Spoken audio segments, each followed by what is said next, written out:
So, rant is done. Hello. Officially starting stream here for the folks catching this afterwards on YouTube. Hello to you all as well. Last we left off, we did a double run. We did a polite party.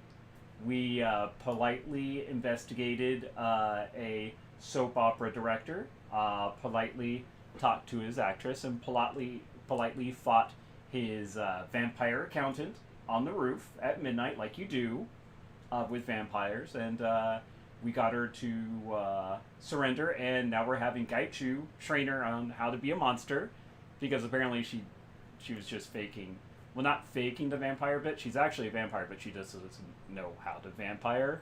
So Gaichu's going to teach her, because he's a ghoul. And ghouls and vampires, they're basically the same, right? Basically, yeah. Anyways. And then we did another run where we got Gaichu's old team and took them all out, except for the leader. Gaichu wanted to make an example of him, so he turned the leader into a ghoul after ripping off his arms. So...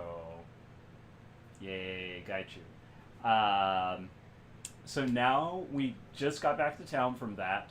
So we're going to be doing a little bit of NPC talkie talks. It is Shadowrun Hong Kong is the name of the game. It is oh my gosh, this hair. I don't even know what, it's fine. It's fine. I am too tired to care that my hair is half sticking up. It is fine. It is fine. Alright, so now I did set everything up. It should pull up successfully, I think. I'm crossing fingers. Okay, it's good. Alright. I was a little worried that it might not come up on the stream. I'm always so paranoid about that happening. Also, I'm doing another run with a pure intelligence build for funsies. Basically doing max decking and drone control. So basically, she can't do anything in meat space other than, make her drones go do stuff. If she is one shot and she will die. So she's just always behind cover and always, I have her hooked up in the best armor because, that's all she can do right now. Later on, I think she'll be, I'll put everything else into body so she can get some cybernetics. But anyways, that's another run. That's not this run. This run is our troll sword mage, who is not doing so well at the swords right now. So we're concentrating on leveling up his magery, and then we'll go into making him the most badass swordsman. So, alright. I think what we did, if I'm remembering correctly, I'm just gonna take a look here. Okay, I don't think we bought money yet. I do know that we got our special item here. That gives us a little bit more willpower and spellcasting ability, so doing amazing there. And I realized that this counts as a weapon. So instead of it being counting towards my spellcasting ability, it's counting on my quickness in ranged combat, which I'm never going to do. So whenever I get a little bit more money, I'm going to just max out my ranged spells so I can always be casting some sort of spell, and then just have a melee weapon as backup. I hate this armor set. I'm so upset at myself for getting it still. But anyways. Okay, so I wanted to stop here so I would remember to talk to this guy who looks like he's having some coughing issues. Unfortunately, I forgot my mask at home. So let's just hope my troll constitution keeps me well. The gibbering transient wheels to face you, his eyes bulging out of his skull. He's a young man, probably in his late 30s, but his hair has gone bone white. He reaches towards you with hands hooked into claws, and his entire body begins to tremble. You've seen them, I know. I can smell it on you. He reaches his hands to his face and claws at his cheeks, his fingernails digging into his flesh. The devils, the ones that are coming, and the runt that leads the pack. Another transient glances over at you. He got into town yesterday. Came in on the same boat that we did. He seemed normal enough at the time, but now he's kind of stark raving mad. I am not mad! I've seen them! They're coming! They're on their way here now!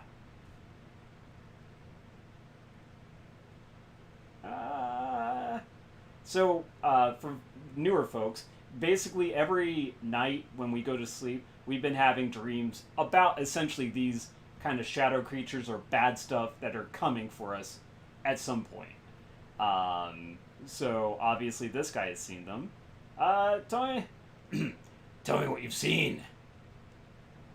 His breath comes in fits and gasps. He claws at his throat, and his voice lowers to a whisper.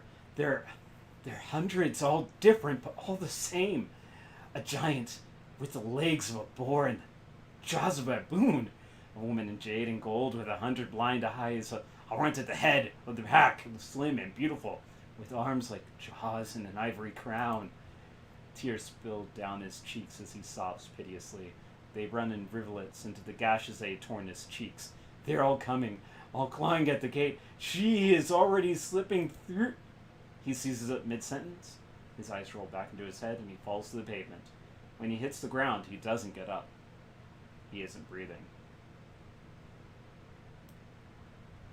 Oh, yeah, I will enjoy the rain. Take care. Have fun for dinner. I'll be doing this until probably 9-ish, 10-ish, so if you want to come back after dinner, I'll be here.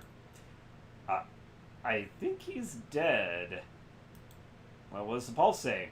You kneel and press your fingers to the fallen man's neck. Nothing. Transition stares down at the fallen man's body as her brow furrowed. To the hell with this place. I'm getting out of here. No, it's not my business, but you should do the same. I'd love to, but I can't. Your call. Best of luck. Well, that was horrifying. Did we already talk to the cafes? We might have. Freddy looks sullen at the club's front entrance, and sullen on the young troll takes the form of careless indifference for the force he uses to pat down and propel forward the patrons entering the place. Welcome to Club 88. No killing, no fighting, no sex trade. Careful, Freddy. You'll give someone a concussion. Or a broken rib, or dislocated shoulder. Fuck it. What does it matter? Things might be better if I drove everyone off and shut down this place. Can't be forced to stay a bouncer if there are no bums to bounce, right? It might just force the rest of them to take a hard look in the mirror. My ma could stop worrying about the bills and the inventories and all that crap. Callum could finally get out of here and save his own skin.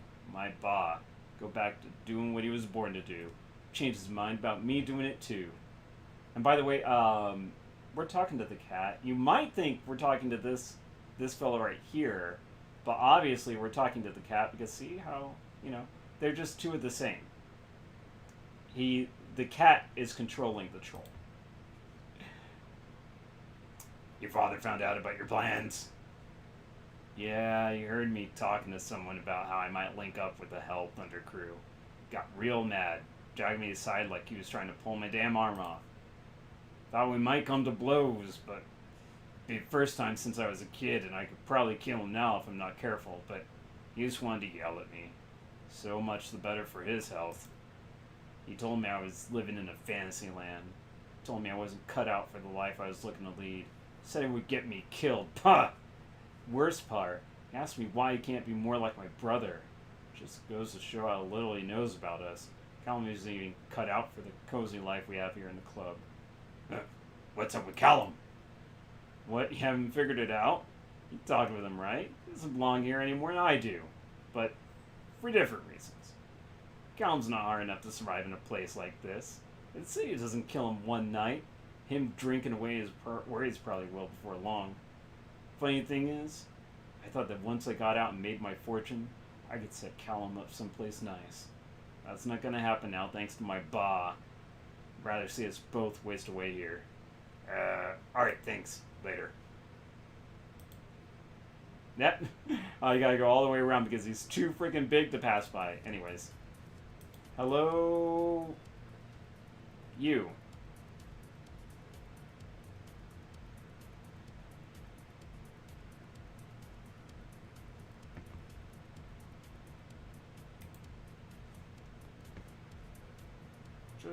Just doing one quick thing.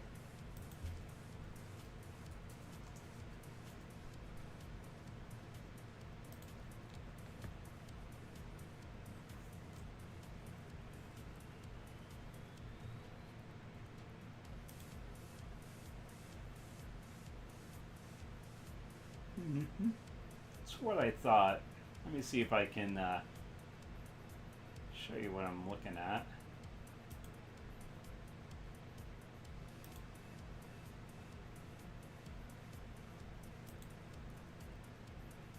Okay, well, I don't know how to do it. Felicia Day, everyone. Felicia Day, there you go.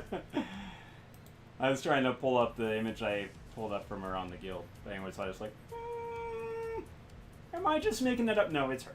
Anyways, red-headed elf is hunched over a table, her eyes firmly locked on a disassembled micro-drone she has spread out across it. Name tag on her jumpsuit collar says EOS in bold letters. After a few moments, she sighs heavily and mutters under her breath, "Oh, come on. Don't tell me I lost the EMS transducer." EOS frantically begins searching the area around the table, methodically sifting through cigarette butts, stale gum, and orange peels. She squeals with excitement as she finds a small circuit. "Gotcha! That's a relief and a half." She places it gingerly in one of her pockets. As she turns her attention back towards the table, she spares you a quick glance. Watch your step. I don't think anything else fell off the table, but I don't know for sure until I get this back together. You sure a bar is the best place to do drone repair? No, but the guy who lives next door to me is doing some kind of heavy-duty electrical work, and it's filling my apartment with static electricity. Didn't want to risk frying this little guy's guts. She leans over, peering closely at some particular part. Crap. This is going to take more work than I thought. Well, another time. Scooping the drone pieces up into a pile with her hand, she scoops them into one of her jumpsuit's many pockets. She turns to face you, giving her full attention. You're Kindly's hired help, aren't you? Name's Eos. Isn't that a line of cameras? Well, it's also the Greek Titan of Dawn, and if you want to get associated with the cameras, okay, I guess. I mean, I'm more of a drone person, but I guess I could fix your camera too, if you had one. Nice to meet you. Glad to get your name. It's a lot nicer than that foreigner, which seems to be what most locals call you. She pulls out a business card made of stamped sheet metal and puts it on the table. We're in the same line of work, you know. You ever need a rigger? Look me up. Very affordable rates, and I guarantee results.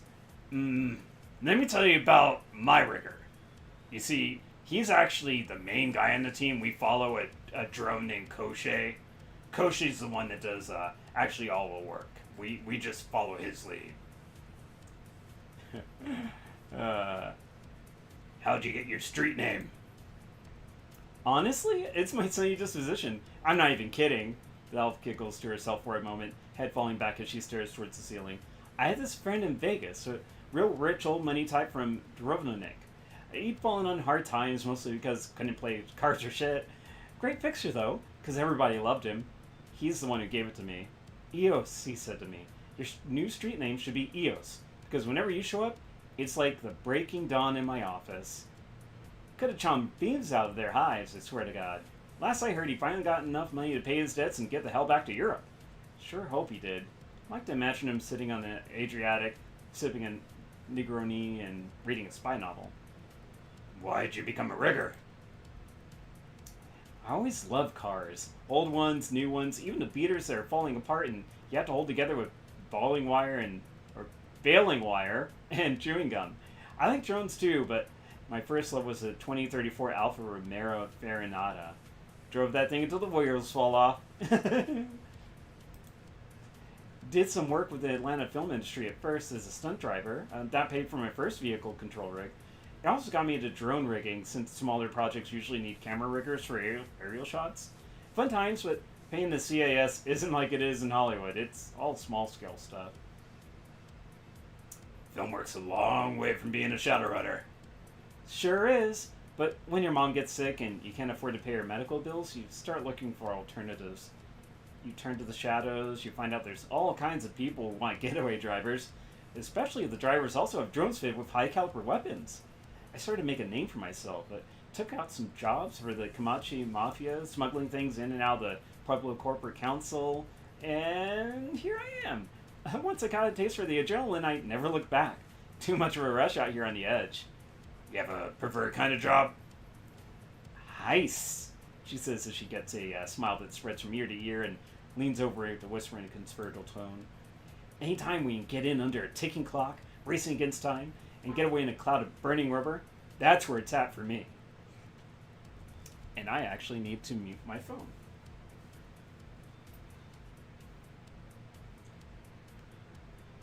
Sorry.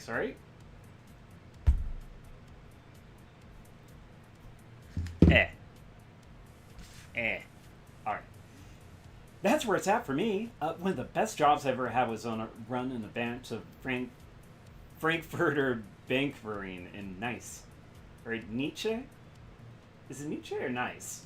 I don't know. Cops were hot on our ass as soon as we got out of their vault, because the Decker had been dumped from the system before he could squash the alarm. So we rush outside, right? Our getaway car is a Skoda Arcade 3 that I modded up with a supercharger and a kinetic energy recovery system. Didn't look that much, but man, that car could haul. We burned through those French streets like we were right out of an old Frankenheimer movie. Glorious getaway. Anywhere you can walk away from is a good run. Get it? Any run. You can walk away. Okay, I'm done. You said it. And the aftermath? Glorious! 2 weeks lounging on the beaches of Corfu, eating fresh perch that you caught right on the rocks. Rivian always wanted to poach it, but come on, you gotta grill that fresh. I thought you said you had a sick mom. I'm gonna go now, bye. See you, don't be afraid to call.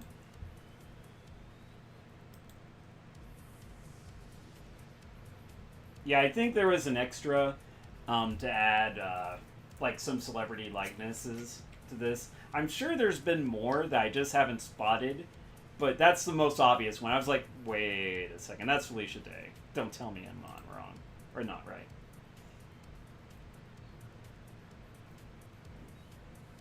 Alright. Henry paces a rut into the worn floor of Club 88.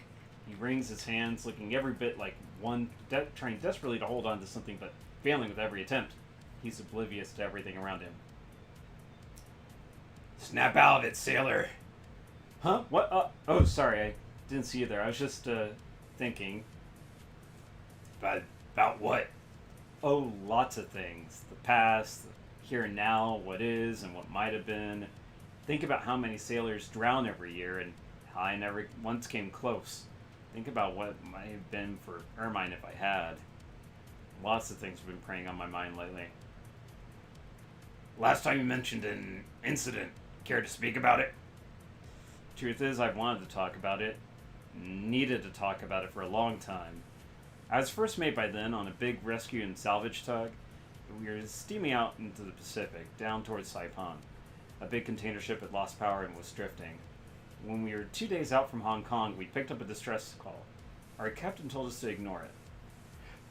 Excuse me. Quoted some woozing gibberish and ordered our rigger to change course to avoid it. Truth is, we all knew why. That container ship was probably woozing $1 million new yen in lost revenues for every hour it drifted. I don't know why I did it, but I refused. Maybe it was on account of being a family man. Maybe I was just in a mood. But I couldn't leave those people behind. I demanded that the captain send us there to assist. And when he didn't, I knocked him out. Well, everyone followed me.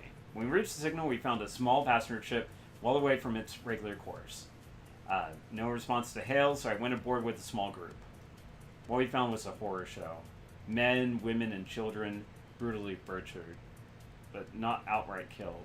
Some had died from their injuries, yes, but most were just missing an arm, a leg, or a foot. They wouldn't have lasted much longer, but they could have been saved. And that's when we realized it was a trap. The time it would have taken us to stabilize and move those people would have given the ones responsible the chance they needed to take our boat. They'd meant to learn a bigger ship. I grabbed my guys and we got out of there, at full steam. I left those people to die. They knew it too as we were going. Their eyes have haunted me ever since. So that was the end of my career. Wuxing let me go nice and quiet with a hush package. Law of the sea still applies. You got help ships in distress when you can. Wuxing didn't want anyone to know the captain of their rescue tugboat tried to violate that. Ermine thinks I retired for the boys and her. She wouldn't be able to look at me if she knew the truth. How are things between you two? Not great, to be honest. It's true what the voice of my dreams has been saying. Ermine doesn't need me. I'm useless around here. Better that I just stay out of her way, but it's more than that. We've had our share of problems over the years. My being absent for long stretches, her being left alone, fending for herself while I was away. It wasn't easy for her, and I think she sometimes sought comfort elsewhere. I don't know who, and I don't know exactly when, but I can't help thinking it. I look at Callum sometimes, and I always love him, but I also always wonder. It'd hardly be the worst thing that ever happened to me, but even so. Alright, that's kind of hefty, buddy. I'll talk to you later. Callum, my man. Even though he has a drink in his hand, the red in Callum's eye is not that of a drunken stupor, but a barely suppressed rage. An angry troll is a dangerous thing, as I will know myself. And an angry drunk troll is a disaster waiting to happen. What do you want? Wake up on the wrong side of the bottle? I wasn't planning to have a drop, but then my mother happened. Might be easier if she just hit me, but she fights with words, infusing them with guilt and fear and deceit. She gets in your head. It's no wonder I'm having such twisted dreams. Problems with your mom? Asking that is like asking for my life story, but short version is that my parents have been actively working against me since I was old enough to think for myself, but this time it goes beyond discouragement. It's a new low, no other word for it but sabotage. Whoever my would-be patron is, he works for Baihu. Same court my mother used to work for.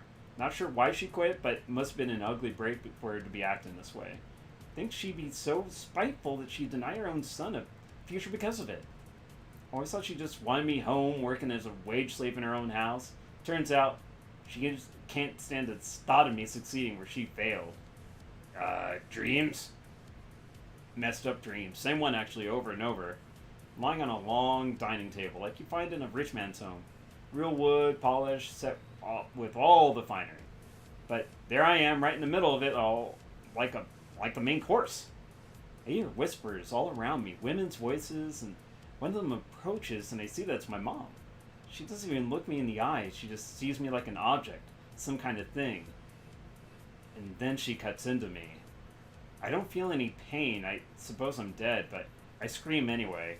I scream because the look on her face when she starts to eat the hunk of me as she carved off, her teeth are so terrifying. Then another woman approaches, and it's my mother again. They all are. And they all start devouring me bit by bit till there's nothing left. Yeah, that sounds like you need to get some drinks, buddy. I'm gonna let you drink to that for a while, a long while. Hey, Ermine, my woman. Or, not my woman. You know what I mean. The dread creeping through Hoy has pervaded even the induced euphoria of Club 88. Ermine herself is not immune, blinking to be caught between the need for rest and the inability to find the peace necessary for it. This is not a good time, Slane. That's usually when I get involved. I'm not asking you to get involved, but something is wrong with these people, and me. I don't know about the rest of them, but I'm dead on my feet. Slept a solid 6 hours, but it was hardly restful sleep. Bad dreams. Like none I've ever had before. Vivid, more real than you standing here, and the memory refuses to leave me. I was 20 years younger, young, absolutely at home in my own skin, and happy. Happier than I remember ever being, positively glowing. There was a man with me. It was Henry, but not the Henry I knew. This was the Henry as he might have been if he had never goblinized. Handsome, well-dressed, perfectly human, but when he smiled there were just too many teeth, and I knew it was a lie. Then I woke up clutching my stomach, feeling for bite marks that weren't there. haven't been able to shake the image of that smile all day. Those teeth. They wanted to devour me and everything I hold dear. Everyone's talking about teeth lately. Is it because of my tusks? I've seen the dentist like 20 times. This is just natural. I'm sorry. All natural right here. But you're still worrying about Callum in the suit? I tried to put that period of my life behind me. I tried to forget what had happened, to move past it. I had to, or else it would have destroyed our family just as it was beginning. Some truths are best left buried. I can live with the shame. It was my own stupid mistake, but it should have ended there.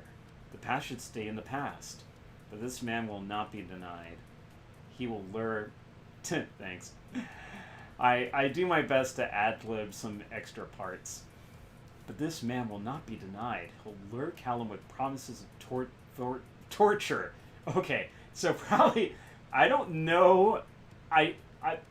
Your son out there, I've met him a few times. I don't think torture's his thing. He's not... He likes to give people drugs. He doesn't like to get the drugs for his own tortures. Just saying. Anyways. With promises of fortune, power, and prestige. He'll offer him things I never could, just as he once did with me. Callum feels alone here, just as I did when Henry was away at sea. I'll kill this man before I let him take my boy from me. I don't care who he is or what right he might claim. I suppose this is why I'm not sleeping well. The dreams. Alright, your family is really messed up. You all need to have a big counseling session. I don't want to be a part of that counseling session. You all have fun. I'm gonna go though. Bye. Yeah, that family needs just one big happy counseling session. For real. This is the problem. It's the Harry Potter problem. No one discusses the information they have, and then everyone's left in the dark. Shin is reclining against the stacks of cages as you approach, watching the display of a small trick player on the table. Trick displays the shimmering form of a dancing woman weaving her way through a crowded club. It seems to have been filmed via a portable recorder or possibly someone's cyber eyes. Draped in wild clothing that scintillates with lights and holograms, the dancer slips through the crowd in like living mercury. Every step and evasion is effortless. You watch the dancer weave her way up a flight of stairs, moving towards a second-floor balcony. As she ascends the stairs, her hands start to crackle with energy, and points of light trace across the neck, shoulders, and spine. In a glitter and flash of the club lighting, no one else seems to notice. For a split second, she looks back at the camera's point of view, smiling seductively. Chin gestures towards the holographic display, smiling. Keep watching, it's about to get good in a few seconds. The dancer arrives at the top floor, moving towards a particular table. The table's occupants, triad members, judging by their tattoos, rise from where they're sitting and begin to draw weapons. Their expressions indicate they're familiar with the dancer and intend to kill her. At this point, the dancer explodes into motion. She bobs and weaves out of the way of their gunfire, her fingertips fling electricity and fire in long arcs. She seems to dance at and around the triad soldiers. Each step and beat causes an explosion of force that scatters tables and drinks. Wraithed in the elements, the woman cuts through the triad members in an effortless pavane of destruction. Pavane? I don't think I recall that word. The recording ends and Shin straightens up. I could watch Lucky Ping at work all day. I don't know how she works her magic, but it's a beautiful and terrifying thing to behold. Really glad she's with the Yellow Lotus and not an enemy syndicate. That was a hell of a dance. That it is. She's been a dancer since she was a kid, but I guess her magic just spontaneously manifested when she was a teenager. She's figured out how to channel into that kind of, whatever it is you saw. I have no idea how she does it. Anyway, what can I help you with? Tell me more about your crew. With folded arms, Jim regards you with some suspicion. We're fairly private people. Generally, when I get asked a question like that, I figure it's because someone's looking for something to use against me. Shen's expression softens after a moment, though. Well, you've been a decent person so far. I guess I can tell you some. White Ming and I started our cell. Grandfather Woe took him to Wudang a year or two before he did the same for me. He made it clear that he expected repayment in kind when we were old enough, and since the Yellow Lotus was his organization, we joined up. At first, it was mostly small-time stuff. Shell games on street corners, stuff like that. Picked up a new member after about 6 months, and things started to change. Freedom C. Dwarf Kid, absolute murder with twin pistols. Kind of focus I can bring to bear in Kung Fu. That's how he shoots. His parents needed him freedom and sent him to the UCAS to live with an uncle. Guess they wanted him to be a really American or something. Beyond that, there's Yang, the lawyer you saw me talking to before. Four of us do a pretty cozy business between jobs for Steel Arm Lou and Kindly Shang. It's not like we're in charge of much, but it beats starving, yeah? So you like working for the Yellow Lotus? Like has nothing to do with it. I have debts to Grandfather Will, and I intend to pay them. I guess they're a good enough syndicate. We waste a lot of blood and money fighting the Red Dragon, though. Can't say I like that end of the business, since it seems like such a huge waste. If it weren't for Grandfather, I might see about getting White Ming, Steel Arm Lou, and Lucky Ping to break away. May start our own thing in turf that's not quite so fought over. And I can't leave him. I owe him everything.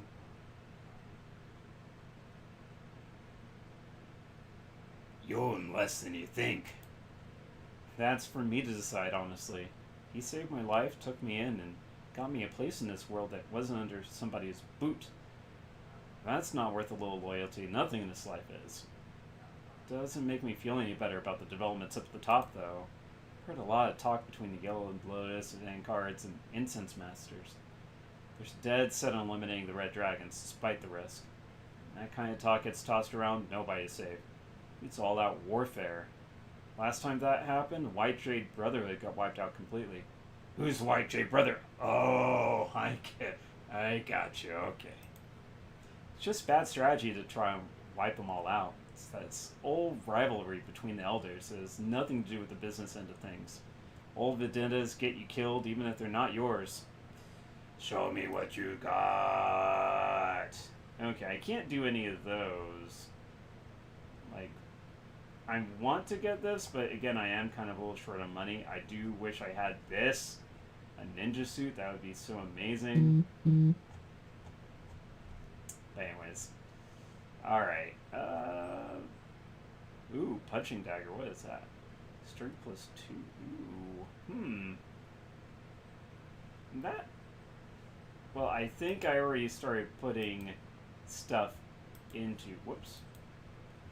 Okay, sorry. Talk to you later. I think I started putting stuff into melee weapons already. Yeah, I mean, it's only 1 point, but that's the path we chose. We're gonna be a sword mage, so... It's just unfortunate all the swords seem to require a lot of key casting, which we might level that up a little bit. Let me see. I'm just double checking here what some of them are. 5 or 3. On a crit does 5 to 7 additional damage. That's pretty handy. Let me see, that would be 1, 3, 6 karma points. So that'd be 6. That would be 10, 15. I mean, that's not bad.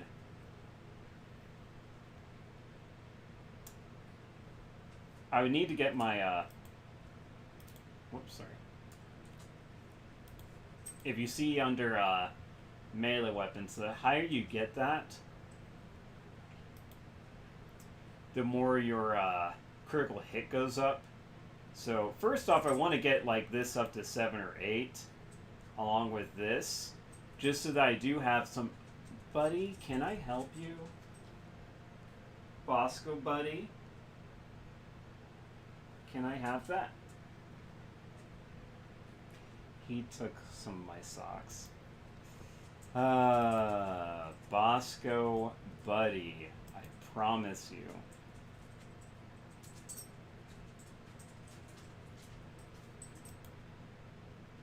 Bosco, I will, yeah, these guys are just saying the same things over and over, so I don't need to bother with them. Let's see what you... Got it! Gotcha! Gotcha! You shouldn't have gotten so close to me, buddy. I got it. I got it. I got... Bosco. Bosco.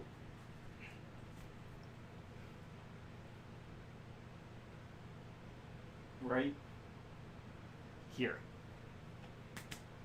All gone? All gone, Bosco. All gone.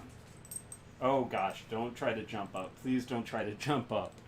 Buddy, this is not... Yeah, you are not made to jump up like this. Okay? Okay, if you're gonna jump up, try it now.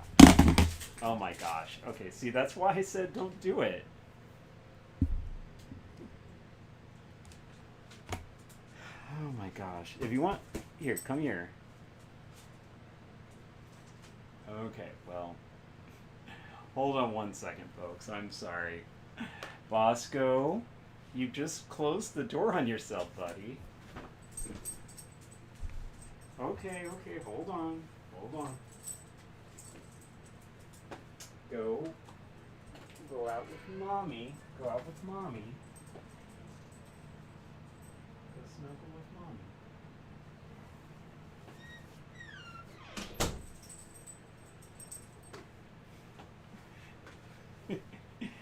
Oh gosh, Bosco. Okay, yeah, he's a little bit too hyper for me right now. Because he's been alone all day, he just is. Yeah, I might show him off later. Oh, there was a. Oh well, I missed that part. There's a elven guy there earlier. I think I messed up though, and because I didn't talk with him earlier, I don't know if we'll be able to do that again later. So let's see. I want to get some of these. Ooh, what is this? Probably want to get mana bolt like that. I see you get some money. Wait, 25 damage? That's a lot compared to some of these. And that's 18 does that, so, but I do need intelligence. Oh gosh. You're asking me for intelligence now? Okay. How much intelligence do I got? 2. So that'd be 7 to get those, which isn't bad because that's 25 damage compared to right now. Like that can do 13. That does 3. Then I got 8. Yeah, like I'm not a good damage dealer right now. So I would love to be able to start doing that sort of stuff though. Okay, let's talk with my man Matthew. How you doing, buddy? Hello, Matthew flashes a winning smile at you approach. Well, that was a close one, Slane. Thanks to you, we're back in business. And just for you, I got a red-hot deal on solar chargers, just in time for the sun. He stares up blissfully at the cloudy gray raining sky.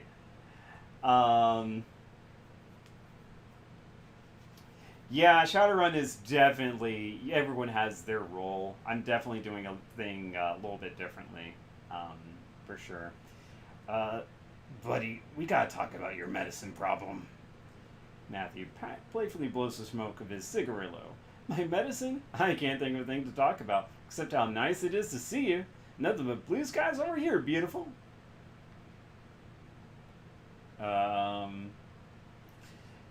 Be real with me, Matthew. Baby, I'm as real as the setting sun. He sighs heavily through his plastic grin. Alright, beautiful, alright. Clutching his cigarette tensely between his fingers, he reaches up into his hair. With a faint click, he removes a chip. His expression goes slack and his shoulders slump. Matthew struggles to maintain eye contact as a slow tide of melancholy washes over his face. Hi, Slane. Oh, here we are. Why are you doing this to yourself? You would too. He lifts his head and looks you in the eye, tentatively, but with a certain conviction. I know what people think. Some people like Ambrose don't look down on me, but everyone else, I just want them to leave me alone, so I want to be left alone, okay?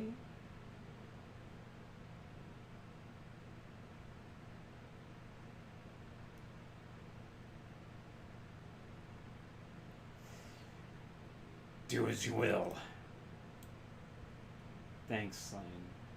I know what I'm doing. I'm going back now. He gives you a shy nod, and there's deep recognition in those eyes. Matthew reaches up into his hair. There's a faint click as he snaps a BTL back into his data jack. His back ripples as he pulls himself upright, and his face transforms with a sudden surge of feeling. Slain, that was real, real beautiful. You got some chops on you. Woo! He adjusts his tie with exaggerated gusto. You know, something I think about, may I tell you, it's gonna blow your socks. Sure, Matthew, go ahead. You're a peach, beautiful. So let's get real.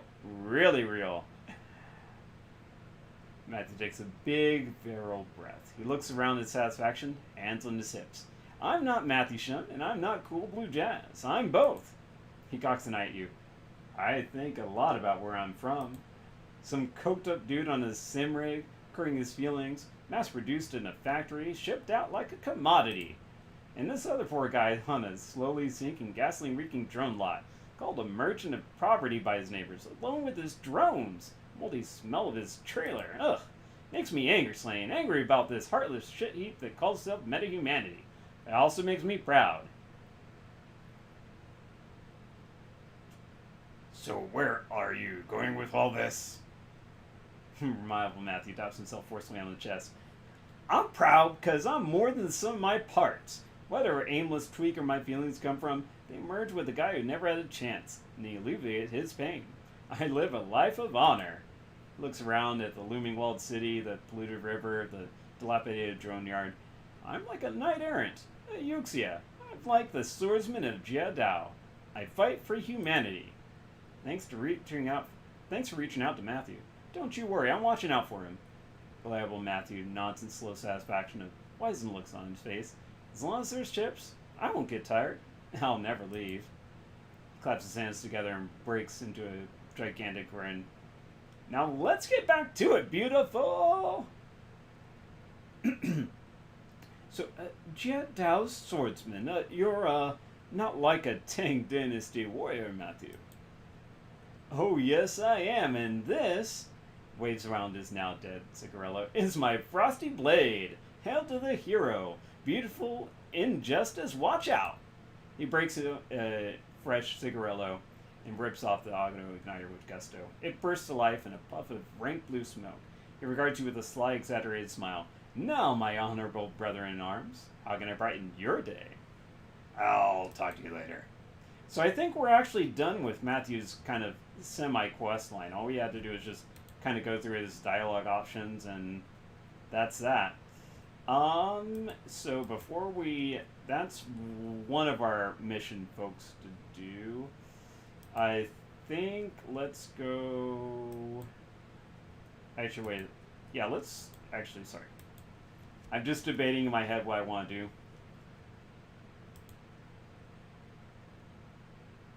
Alright. Let's check that inbox. Mother's notes. From Grafty Zoo. Hey Slain, here are the notes you asked for, but before you dive in, a heads up. They're a complete transcription of that list from my mother's journal. As is, they're the thoughts and ramblings of an insane woman. It's not an easy read.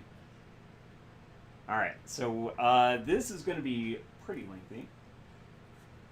I'm going to take a little bit of drink.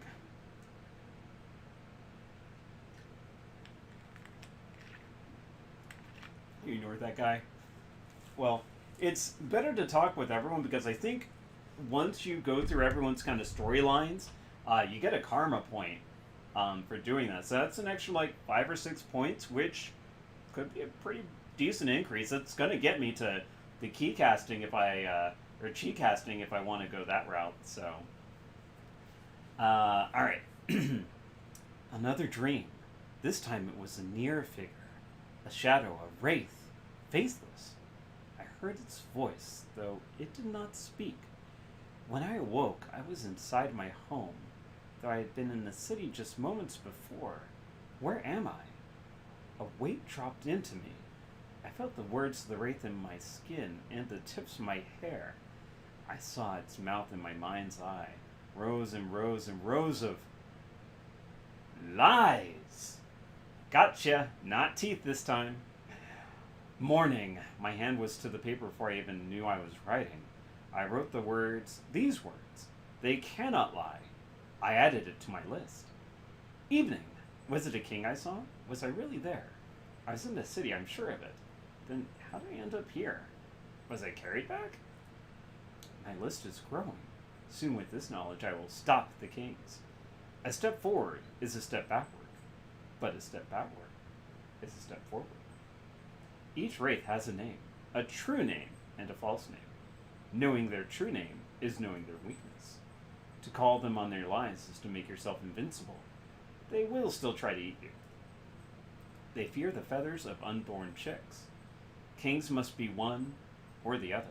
That is, of the negative world or positive.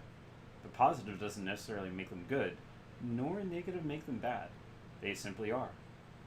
Once a deal is brokered, it cannot be unmade. Kings and planets are closely connected. When nearest the sun, their power wanes. When farthest, it grows. There is only one wraith. There is only one wraith. There may be two wraiths, but there is most certainly only one wraith.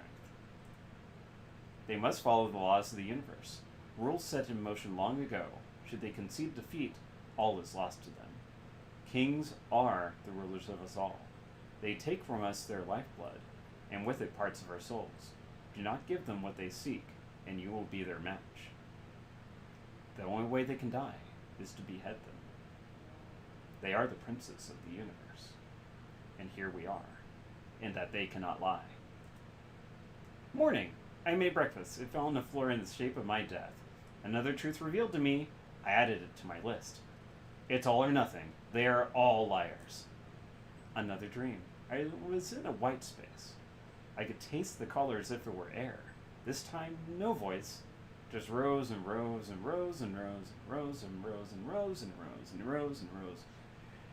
And rows and rows and rows and rows and rows and rows and rows and rows and rows and rows and rows and rowing your boat back and forth.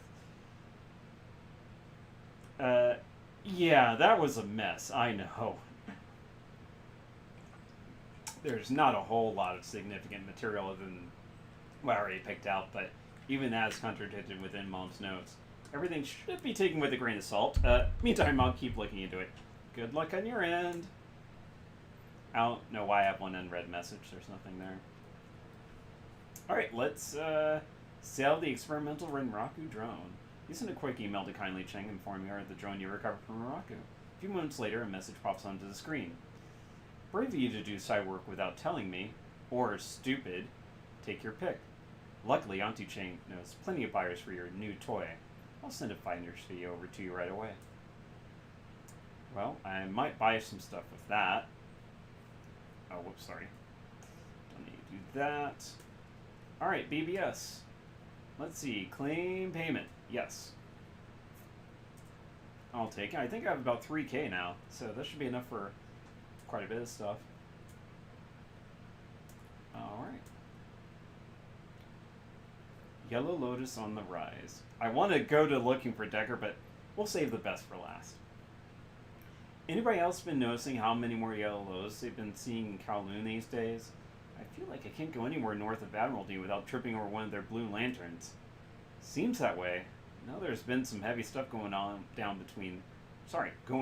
around Hoi and the Walled City. Connie Chain's been making serious inroads, and the other Red Bulls and Straw Sandals are following suit. It's talent, pure and simple. We've got the guns, the connections, and the skills. Survival of the fittest, ladies and gentlemen. We're simply complying with the laws of nature. I'm partial to Mal's old adage. Powers flow from the barrel of a gun. Natural selection has nothing to do with it. Yellow Lotus is playing their tiles right, and Red Dragon's just reacting. That situation could change at a moment's notice. You can bet your ass that when it does, Hong Kong's going to be a bloodbath. Before all of this, we had an equilibrium. Now everything's out of balance. When these kind of things step back, there's no stopping them. Take your bets now, ladies and gents. Only one of these tribes will be standing by this time next year. What makes you so sure? Since you're just pulling this out of your ass. Statistical analysis, detailed threat modeling, and computer-aided projections. Oh, and a decade of experience as a merc. This is the same as the power struggles that result in coups, except without the military backup. I estimate there's less than a 2.78 chance of both tries remaining inside 10 months.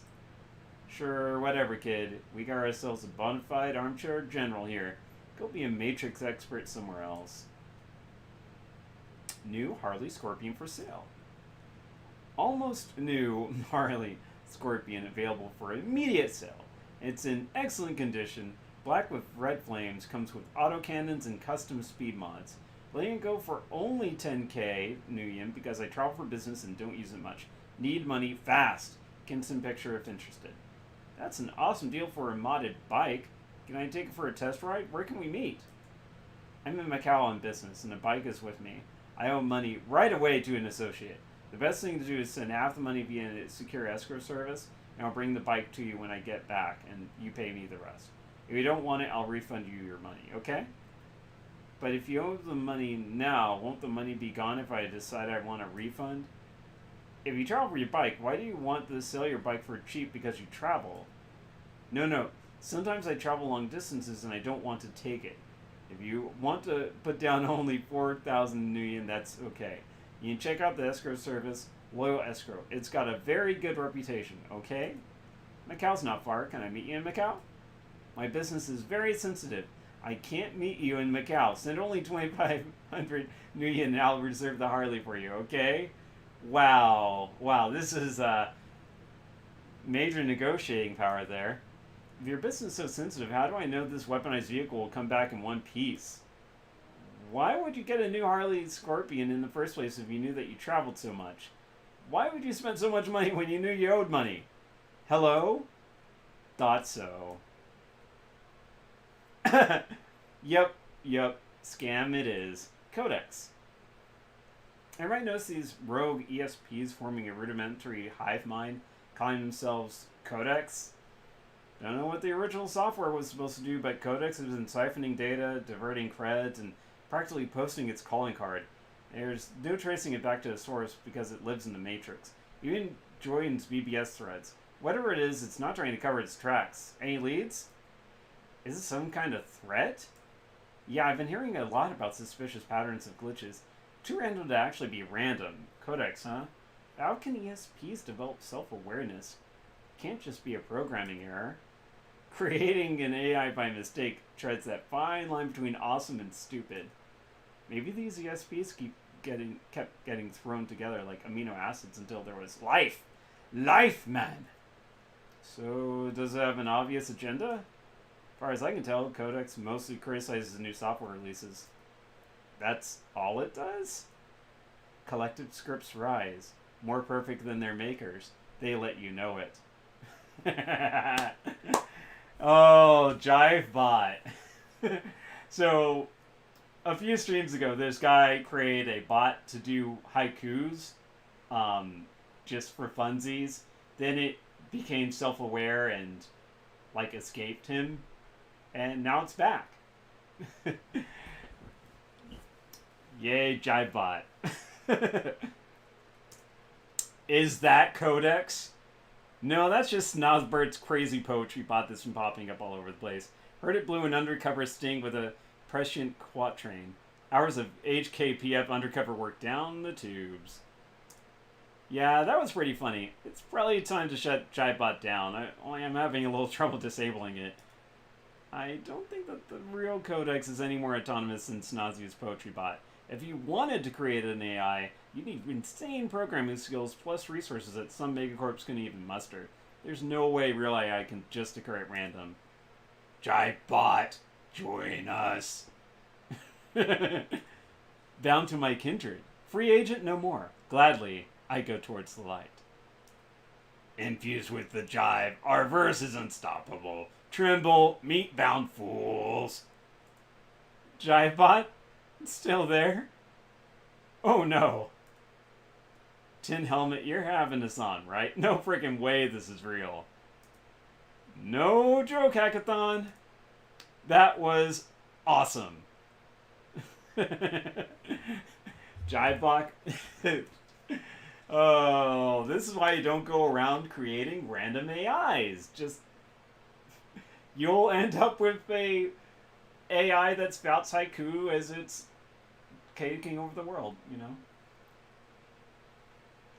If I was any decent at poetry, this is when I would say,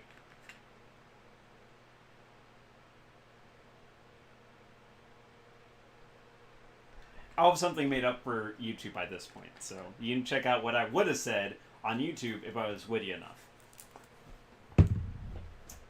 Anyways, looking for Decker. Again, I thought this was going to be the best one. I think we just hit the best one. Jybot making his comeback. That was like, I think, 2 or 3 streams ago. Yeah, anyways.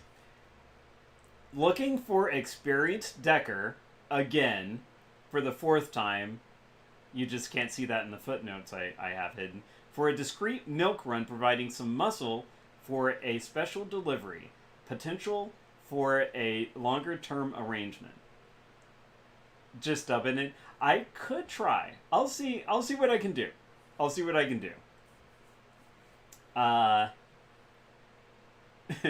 And this is when I would have it subtitled. Yes, I did figure it out. Anyways.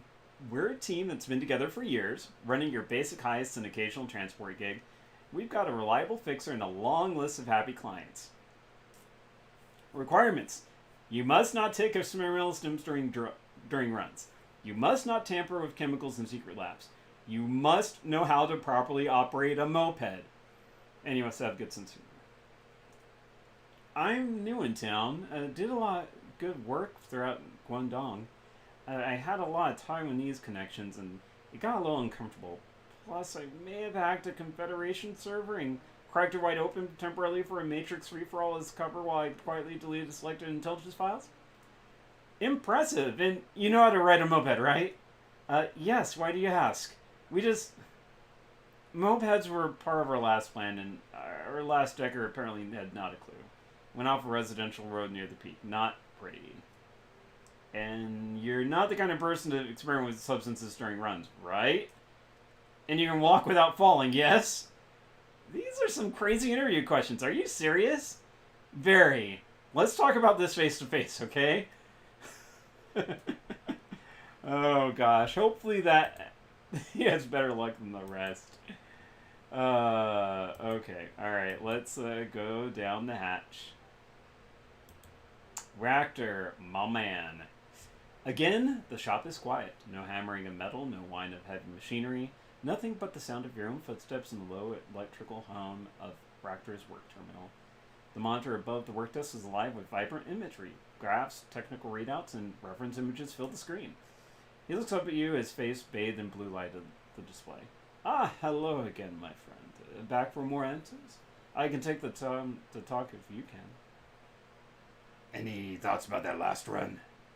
I must commend our ghoulish friend for his planning and organizing this run. We solved the problem for him, diverted attention away from ourselves, and got paid in the process. Not bad. Not bad at all. What's more, this activity gave me the opportunity to test Koshei's combat effectiveness against one of the premier paramilitary organizations in the Sixth World today. The Red Samurai are no slouches when it comes to warfare, as you well know. Such a proud moment, watching my little creation hold his own against them. I must confess, when the last of our enemies fell, my heart felt fit to burst. A great victory, my friend, a great victory all around. Now, what else would you have of me? I want to continue our discussion from last time. There are some loose ends we need to tie up. Yes, my friend, I suppose there are. Go on, then, to ask your questions, and let us see where your inquiries take us. The last time we spoke, you told me that essence loss didn't hurt you. I want to know why. Yes, I did tell you that, and I do owe you an explanation. He turns his head slightly and peers at you through the corner of his eye. Tell me, friend, what do you know about essence loss and its effect on the metahuman psyche?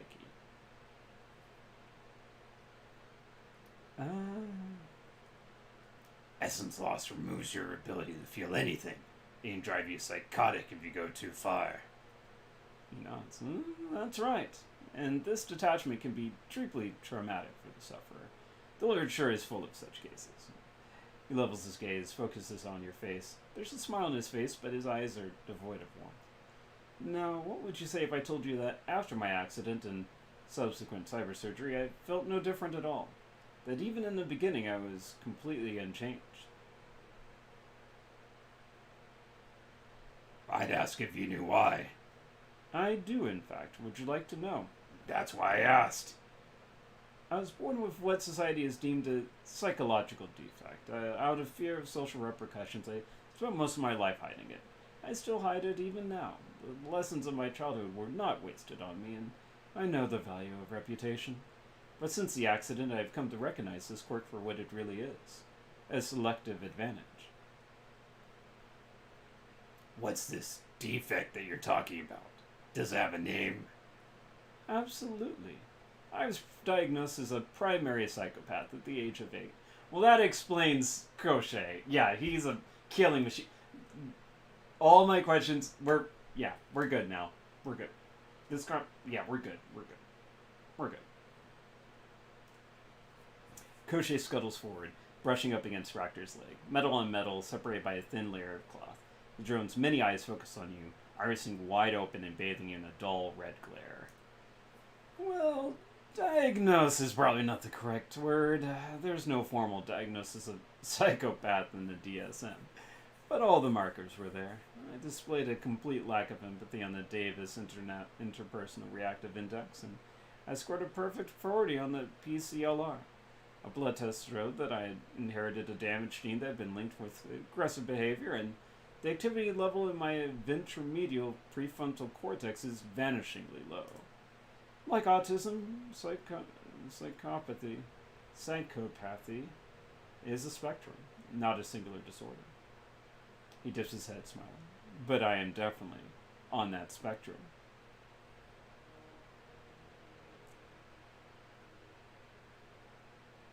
You say that psychopathy is a spectrum, so are we in the middle? Are we low, high? Tell me what you're at. Before I turn to the shadows, I consider myself a prosocial psychopath. That is to say, I had the markers for psychopathy, and I expressed some of the expected behaviors, but I never killed anyone. At least, not until it became a job requirement. Now I'm not so sure. I will admit there is a certain thrill to our profession. It's quite liberating being paid to hunt and kill other men. Excuse me. But I only indulge these appetites when I'm on the job, and I would never bring my work home with me. I'm sure that this all comes as a great shock to you, but I tell you, my condition is actually an advantage, one that protected me from the mental trauma of my accident and subsequent reconstruction. The psychological blow of essence loss can be devastating. This mental trauma is ultimately responsible for much of the damage and self-destructive behavior suffered by those who ride the Rager's edge. Of course, there is a physical limit to how far the metahuman body can be pushed, but a normal person will reach his mental breaking point far in advance of this. The loss of self, the loss of capacity, is too painful to bear. But you didn't hit that breaking point. No, I did not. Indeed, I am quite certain that my breaking point does not exist. What does it matter to me if my capacity for empathy and conscience is stripped away? I never possessed either of those qualities in the first place. So all this time you've been calling me my friend. Does that... Okay, actually, before we go into that, you say that your mental condition protected you from the trauma of essence loss. What's your proof? I have myself and my own experience. Nearly all my essence was stripped away in a single stroke, and I didn't even notice. What more do you need? Actual proof. Your subjective experience doesn't really qualify in this case. No, I suppose not. I know it to be true all the same. My hypothesis makes good sense. I have never possessed the sense of humanity that others hold so dear. If having it stripped away is traumatic, then it stands to reason I would be protected from that trauma. Yes, but this whole theory of yours is based on anecdotal evidence. You have a sample size of one, dear actor. Yes, that is true. Still, I am certain that time will prove me right. More certain of it than I have ever been of anything. Call it a matter of faith, I suppose. I dislike the term, but it applies. If that's the way you want to play this, then fine, but Don't expect me to buy into your belief system if it isn't based on facts. A fair point and a fair criticism. In time, I will endeavor to show you the proof of my beliefs. Until then, think of me as you would any member of the team. Gobbet has her rat. I have this. It is mine, and you cannot take it from me.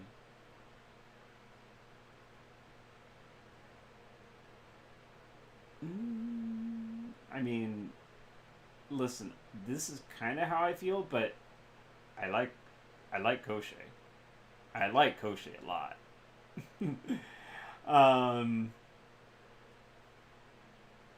This is a lot to process, Raptor. Yes, I'm certain it is. For what it's worth, I think that you're handling the information rather well.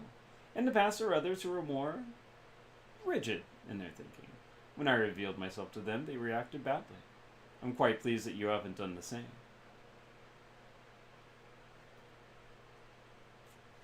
I don't judge my allies on what they are. It's what they do that counts. A man after my own heart. I wish others were so open-minded. I'm not a broken thing to be fixed. I'm exactly what I was meant to be. You don't know how rare it is to find others who accept me as such. And now, if you don't mind, I would ask you to leave. There is work to be done. Of course, Raptor, do your thing. We'll catch up after another run. Be well. Yeah, I mean, as long as he doesn't, like he says, take his work home, I think we're okay. As usual, Gaichu's mementos have been piled back into the box. So, hairpin. The hairpin is delicately crafted with a long golden stem terminating in a chain of orchids that dangle upon a thin chain. Examining this chain more closely, you observe a thin fiber optic wire twining between the links back upwards towards the stem. There's a small switch near the base of the stem, undoubtedly connected to the fiber optic wire. Flip the switch. Gotta keep that work-life balance, indeed. At the touch of your finger, the hairpin springs to life. Colored light, blue and purple, plays along the edges of the orchid. Subtle holograms project from the blooms, filling the air with the twinkle of stardust, 1,000 glittering motes.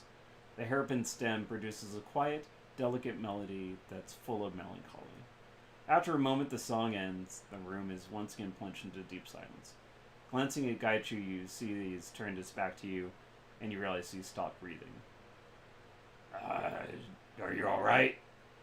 I am fine. Do not concern yourself. The rough edge in his voice says otherwise. That hairpin belonged to a friend. It was a gift I gave her while we walked along the banks of the Katsura River near Arashiyama. Sounds like a nice memory. It is, very much. It was just so long ago that I do not like to think of it much these days. It was a more innocent time for me. Gaichu finally turns towards you, its expression unreadable. Her name was Sayuri. We met in a spring seminar, an elective on Heian-era court poetry. I was trying to eliminate one of those softer electives I needed to complete my degree. Cocking his head, Gaichu puts a hand to his chin. Have you ever met someone and known within seconds that you would be close? No, not really. Well, it was a first for me as well. Gaichu draws a claw down the length of his jaw. Yet there I was, and I knew it. It was not a romantic understanding, but rather that I knew, somehow, that our lives were intertwined. Naturally, we saw more and more of each other over the following weeks, and I suppose friendship turned to something more, as these things do. Gaichu wraps his arms around his torso, looking away. I did not have many friends, I never have, but she was that and more. She was studying chemistry, which is about as far from global security studies as one can imagine. We had little in common, but it was still more than I really felt with anyone else. Looking back at you, Gaichu shrugs. It was an unconscious relationship because it was easy. I never needed to think about it. What happened? She did not approve of my plans to join Renraku. She found the youth brigade to be offensive and asked me not to devote my life to military pursuits. But I believed I had to. I set my course, and I could not change my mind. I refused. She left me. Sayuri said she could not be with someone who would devote himself to murder. She returned the hairpin and told me to keep it to remind me of her when I was deep in the bowels of Renraku's military machine. One way or another, we all end up making sacrifices. Gaichu sighs and nods. Of course, this is a lesson I have been taught time and time again, and no doubt will continue to learn until I die. Plugging the hairpin from your fingers, Gaichu turns it delicately around his fingers as he feels the shape.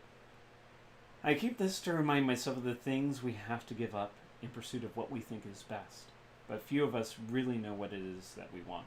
Not truly. We simply grasp at mirages that we think will fulfill us.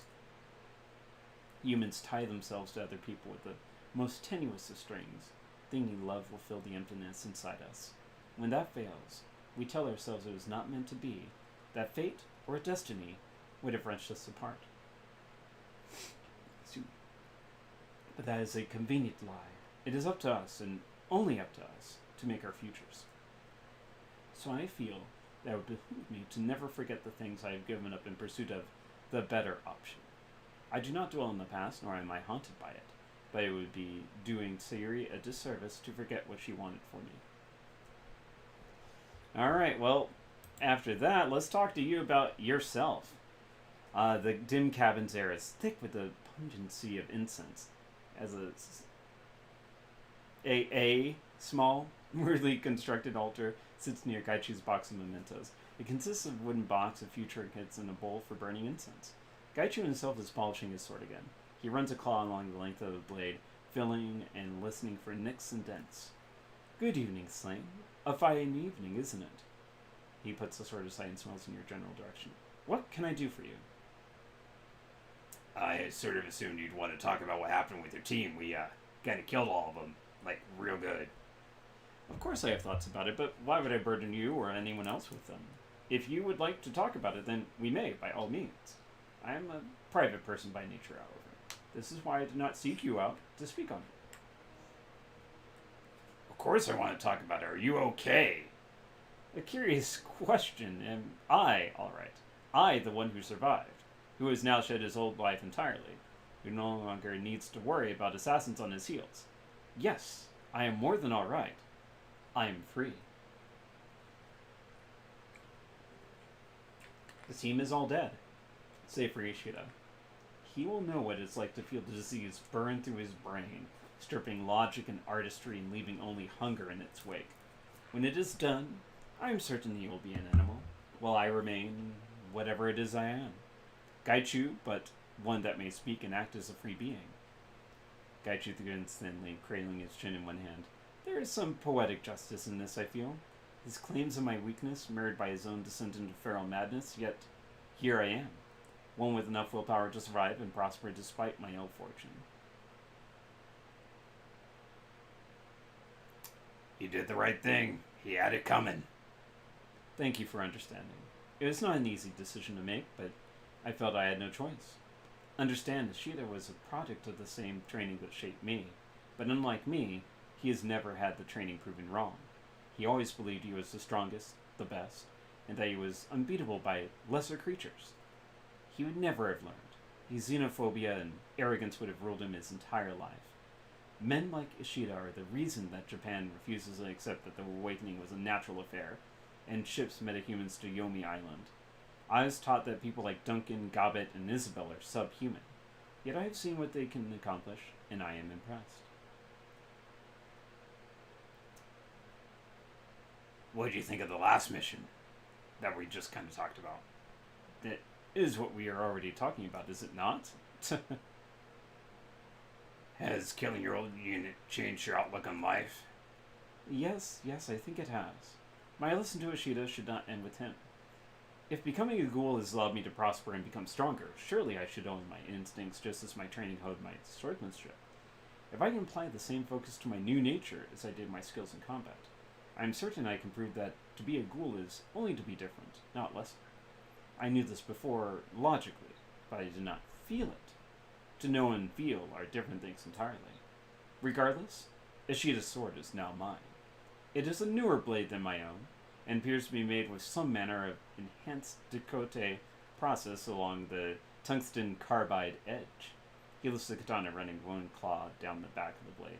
I have noticed a marked improvement in my speed when using it, particularly with follow-through moves. Should an enemy fall to the sword, I will be able to reposition much more rapidly.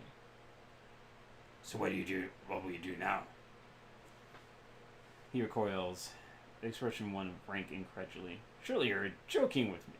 I will stay here and aid you in your endeavors. I have no other life to turn to, nor anyone else to call friend. As you have aided me, so too will I aid you. This life in the shadows is the most free and open I have ever felt. I have no desire to go or do anything else. Perhaps later I will, but not anytime soon. I don't think... Yeah, I don't need to ask the other question. Good night, Kaichu. And the same to you, my friend. Which I really mean. Unlike the psychopath I live across the hallway from. Alright, let's get sleep. What crazy dreams we got this time? Oh, for the first time since you got to Hong Kong, you wake up feeling well rested and satisfied. Flexing your limbs feels glorious. It's as though you spent hours cramped up in a confined space and you can finally stretch your legs. You push yourself up and touch your feet to the ground, but something stops you short. Your mouth. Something's wrong with your mouth.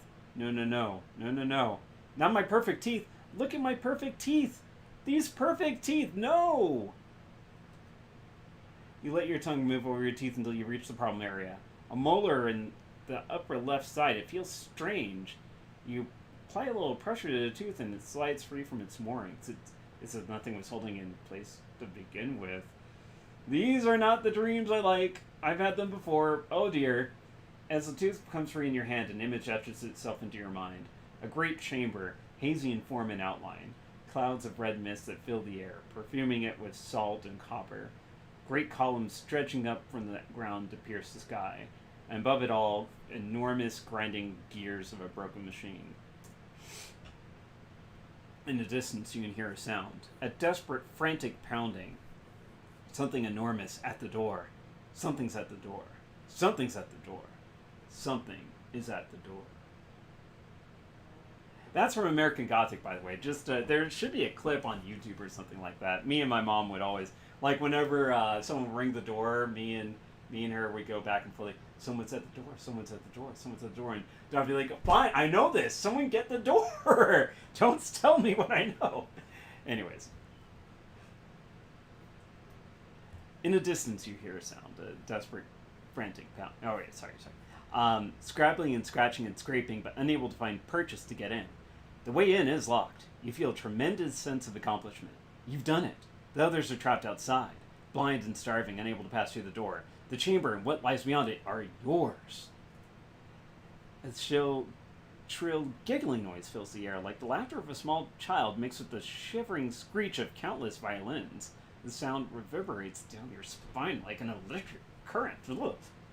The intoxicating aroma of meat fills your nostrils. You've been starving for 1,000 years. Soon it will be time to feed. And just like that, it's over. The images fade, dissipating like vapor. Only the tooth in your hand remains. Oh, that was real? Oh, crap. Ugh. I hate those dreams. Except, fortunately, I've never had a tooth fall out. Other than, my baby. You walk into a mess. Half-eaten cans of food litter the floor. Personal equipment is strewn about in haphazard fashion. Amid the mess, Wood sits in his bunk with his back against the wall.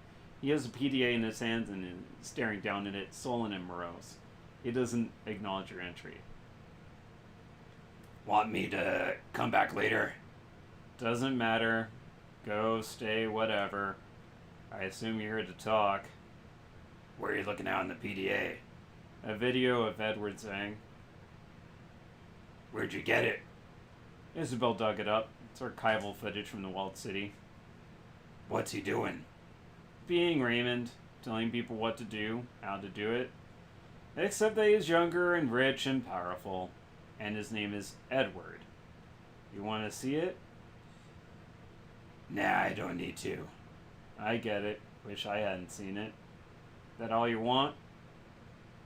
Been thinking about the way you and Raymond used to butt heads. What about it? I never really had that problem with him. Of course not. You knew how to avoid conflict with him. You had that way of diffusing him when he started that Intenso Ray thing he used to do. Remember? Intenso Ray. I haven't thought about that in a long time. I think you were the one who came up with that name. It was like the summer after we started living with him and Miss Maloney. Ray found out we hadn't followed one of his rules. I don't remember which. There was a long list. That was when you found out you'd broken his no dating until you graduate rule. No, it wasn't about David. That was the following summer. I think it was about smoking. Yeah, that's right. I was smoking. He was pissed and said that fat kids who smoke die faster. So, just to be obstinate, I told him I liked to smoke, and we got into it. And you came in and diffused the whole situation. Who stops talking, this expression becomes thoughtful. Yeah, I think that's why I was so resentful when you took off. Especially after Miss Maloney died. You're the only one who could get through to him when he became intenso Ray.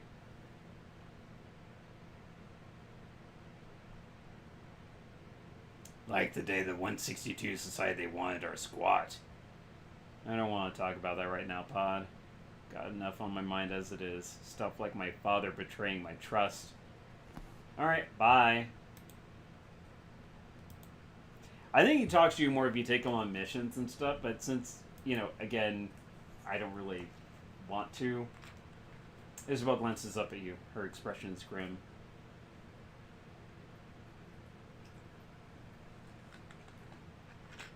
Slane, I've come to a decision. I want these memories out of my head. They're an unpleasant distraction, and I was happier without them. When this is all over, I'm deleting them. To hell with locking them away again. I'm going to purge my childhood altogether. Shred the memories and move on. As an added bonus, it'll clear up a lot of headwear memory. I think I could store some Simpsons recordings up there, maybe make it so that when I try to remember my past, I get summers on the beach instead of sorrow and pain.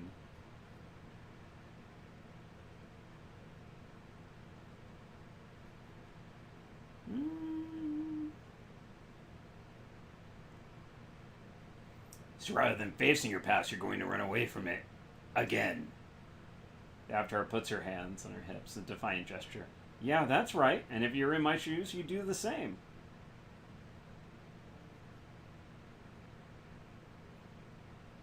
I don't think so. I saw some pretty terrible shit in the Barrens is. I did things that I regret, but living through it made me stronger. Good for you. I don't want to be strong. Not if this is the price. I'm the one who has to live with this thing. Don't waste your breath telling me not to get rid of it. She squeezes her eyes shut, rubs the bridge of her nose between her thumb and forefinger. Anyways, I guess you're here with more questions, right? Let's get them answered. Any thoughts about that last run? Yeah? What do you want me to say? I wrote Gaichu kill his old unit. I know that was important to him, but as far as I'm concerned, I was only there for the drone. It's nice we could help him out, but I'm not a charity. I'm in it for the money. But I decided to finish off Ishida leaves me cold. I'm not gonna lie, I think you should leave the team after that's done. I won't force the issue, but keep that freak away from me. Turning your old commander into a ghoul to make a point? That's a 100% psychopathic move. I don't like him much before, but at least he seems safe. You don't like psychopaths? Well, listen, it's going to be you and me and basically 2 psychopaths. 3 if you count Koshe.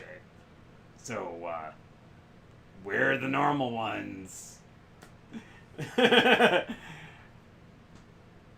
Alright, Walled City time. There was a man here in Hoi who was ranting about the Yama Kings. His hair had gone white with fear, and I watched him die. Yeah, it happened when I was a kid too. Not often, but occasionally. People would have bad dreams and become obsessed with them and consumed by their own dread. When I was a kid, we viewed it as a kind of local malady, dream madness. Mostly affected people with other problems, dementia, paranoia, phobias, that kind of thing. So people would just shrivel up and die because of dreams? Basically, oh, yeah, I'm normal. Of course I'm normal. I mean, I'm just a troll sword mage, about as normal as you can be. Basically, but like I said, it didn't happen often. I remember one old woman, Auntie Wai Kun.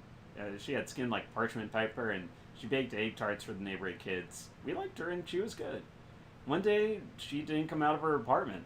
She was always up and out about by 6 or 7 in the morning. It was part of her routine. For her to sleep past noon was weird and unthinkable.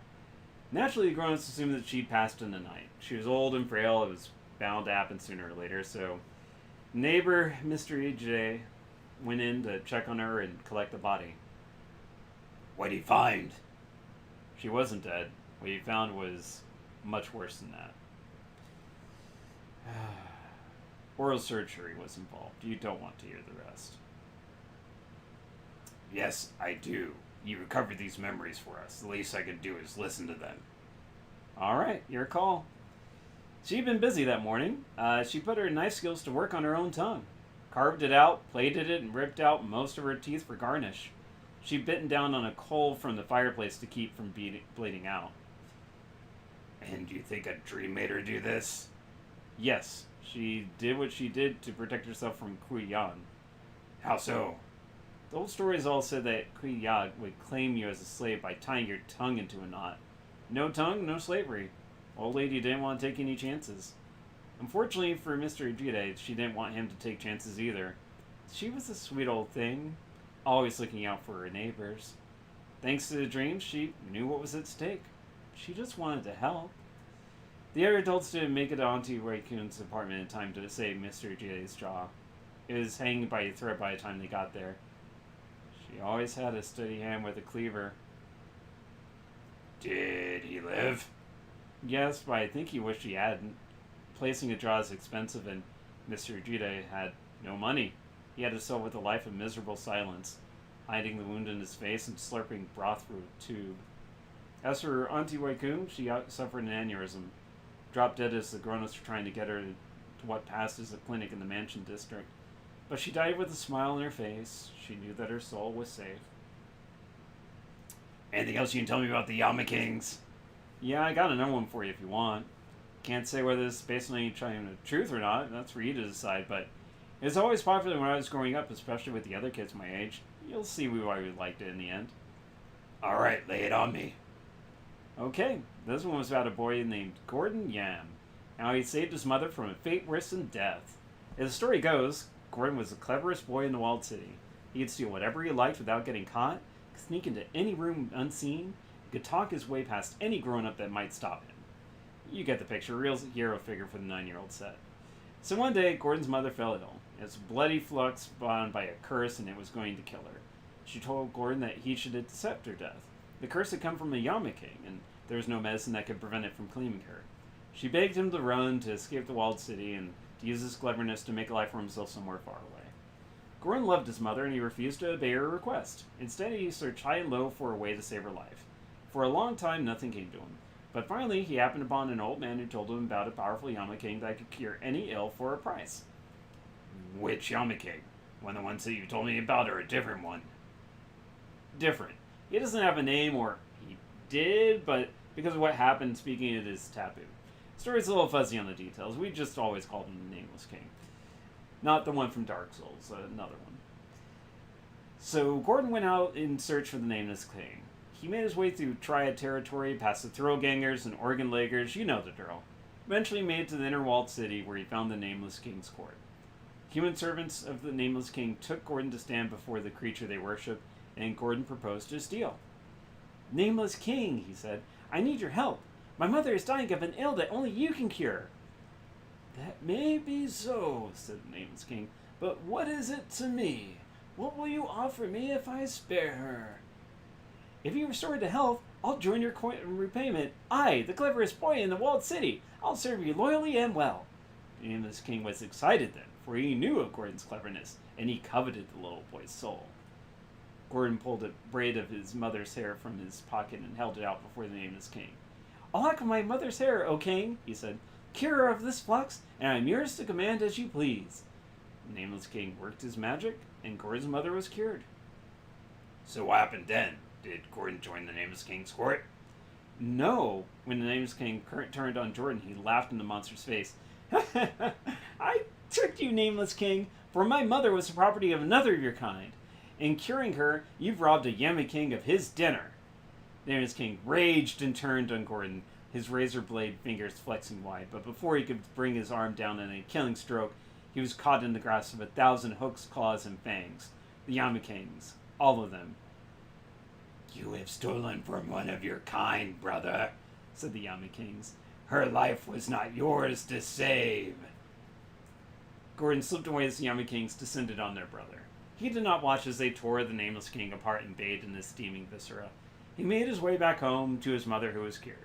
And that was the one time that a living boy outwitted a Yama King. She stretches, cracking her back, clears his throat awkwardly. And that's the story. Like I said, you can see why we liked it. It's basically a fairy tale, and the little boy wins in the end. It's the only story about the Yama Kings that contains even a shred of hope. What do you think it means?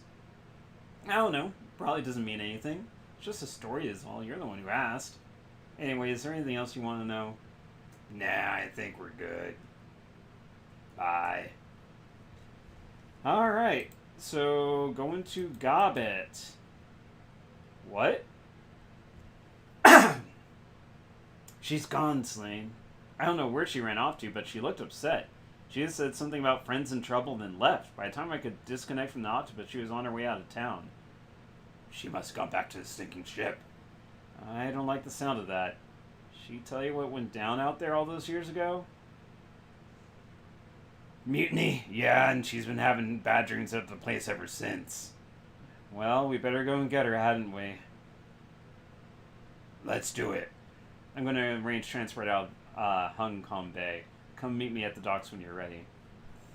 Alright. So, before we do that, I think we have enough to buy some things. We have 3,000 now, so that's quite a bit more than we had in the beginning. I'll still buy this. Let's see what we can buy there. Yeah. You were right on that 5 million thing. Alright, let's see what magic.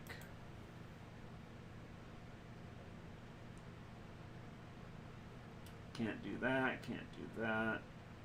I could get Fireball too, but there's also this one. It requires Intelligence 3. Manibolt 3. Oh gosh, all the good stuff requires that. So I think I'm going to save up, because I'd rather get Lightning Bolt 3 than Manibolt 3 at the moment. I mean, honestly, I'd rather get both. Are there any other things? I wonder if I could get multiple of these. Is there anything that increases... Nope. Huh?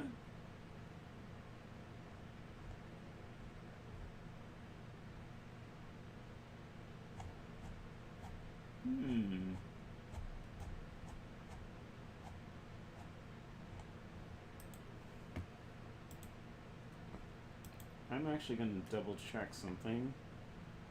If I put up 1 in Conjuring, I could get 5 Charisma. That's not a bad deal. It's essentially 5 Karma. It's literally 5 Karma points.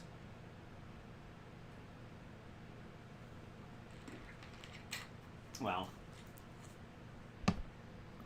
I might, after getting Intelligence up to 4, so yeah, the next step is getting Intelligence up to 4. So, yeah.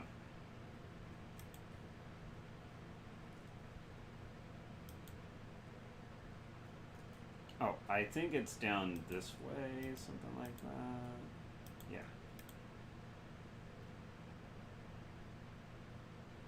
Captain Jomo. Captain Jomo was busily playing some kind of gambling game on his comlink. It beeps and flashes as he taps away. Come on, Jomo, win, not lose. Maybe buy yourself that new hat. He doesn't appear to have noticed you at all. Game makes a sad, defeated noise. Bum bum ba da da da da da da. Ba dun dun dun dun dun dun dun dun da da da. Ah, stupid game. Always cheats me. Never a good hand. Now, kindly Cheng sends you, yeah? You need Captain Jomo to take you to play pirate? We can do that later. Right now I need a favor. What favor can Jomo do for you? You need a body dumped at sea? I could do it fast. No one will see. Maybe you need to hide some cargo on the beach? Maybe make a max? Blah. Make a map with X marks the spot. I wish I could do that one laugh from Jurassic Park. The I need you to take me to the sinking city. A sinking ship, not a city. That was Atlantis, and I don't want you to take me there. Bad news there. Just a sinking ship. Easy, yeah. I know exactly where that heap of junk is. Lead the way then. What? Is it just us two? We're missing two people. We're missing two... Okay, honestly, we're missing Koshé. I don't care about anyone else. Ah, crap. This is going to be horrible. Yeah, let's... What's the worst that could happen? Just me and Iz and everything horrible.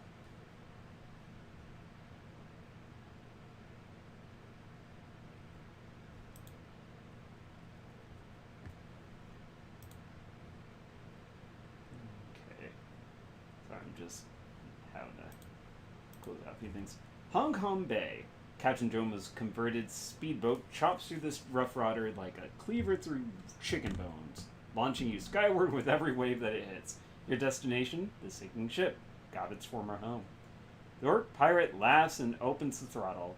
Wind and rain lash her face as the floating amalgamation of shipping containers grows larger. You can see that it's stacked at least 3 containers deep, an elegant brick of corrugated weathering steel. An assortment of pontoons, buoys, and other flotation devices have been lashed to the base of the raft to prevent it from tipping. You don't know what's happening here, or why Gobbet felt the need to go face it alone, but one way or another you're about to find out. Okie dokio. Sure. Let's see how it goes. What's the worst that could... This is gonna be so bad.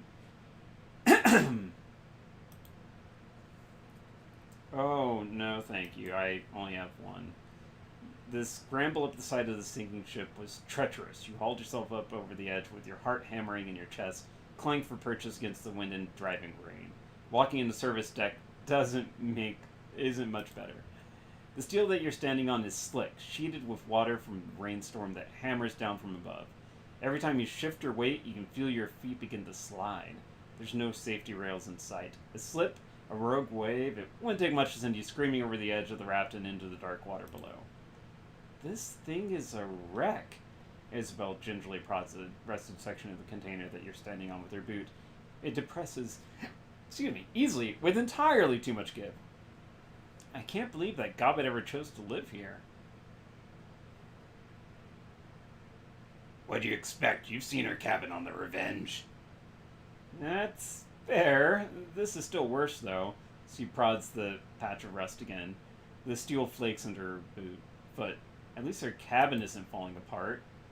Truth is, what we're seeing here doesn't even fit. The lady in charge of this thing, Melinda, or whatever her name was supposed to be some sort of control freak. And Gobbet always talked to her pal Cadmus up as a top-quality repair guy. She prods the flake of rust again, frowning. The steel flakes under her foot some more. This thing look like it's in good repair to you? I take it that was a rhetorical quet. A sudden gust of wind buffets you, sending you sliding. Isabel drops to a crouch, clinging to the metal with gloved hands to keep herself from slipping. She looks up, locks her dark eyes on you. We should get moving. It's dangerous up here and my gear's getting soaked. I'm gonna kill Gobbet for dragging us into this.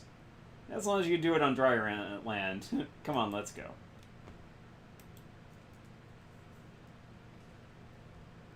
What? What? Wait, what? What?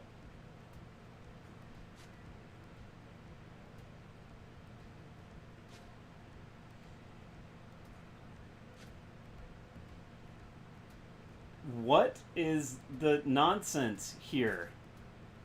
Wait, are you shooting at me? Are you all shooting at... What the hell just... What the frick? Okay, well, that Okay, I think they were firing at. Okay, yeah, they were.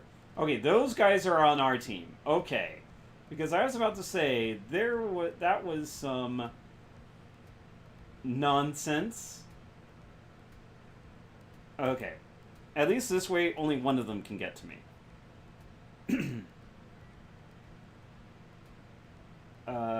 Let's see. I'll go ahead and do it on this one.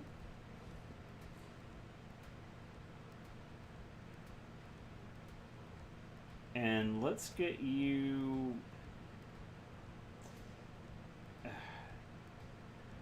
Dang it, I want to fire this twice. I hope it doesn't hit you. Hey, it didn't. Okay, one more time. Maybe on this one? Hey, hey! Good job, Iz. Woo! Golly, that... How many hit points did I lose there? Golly.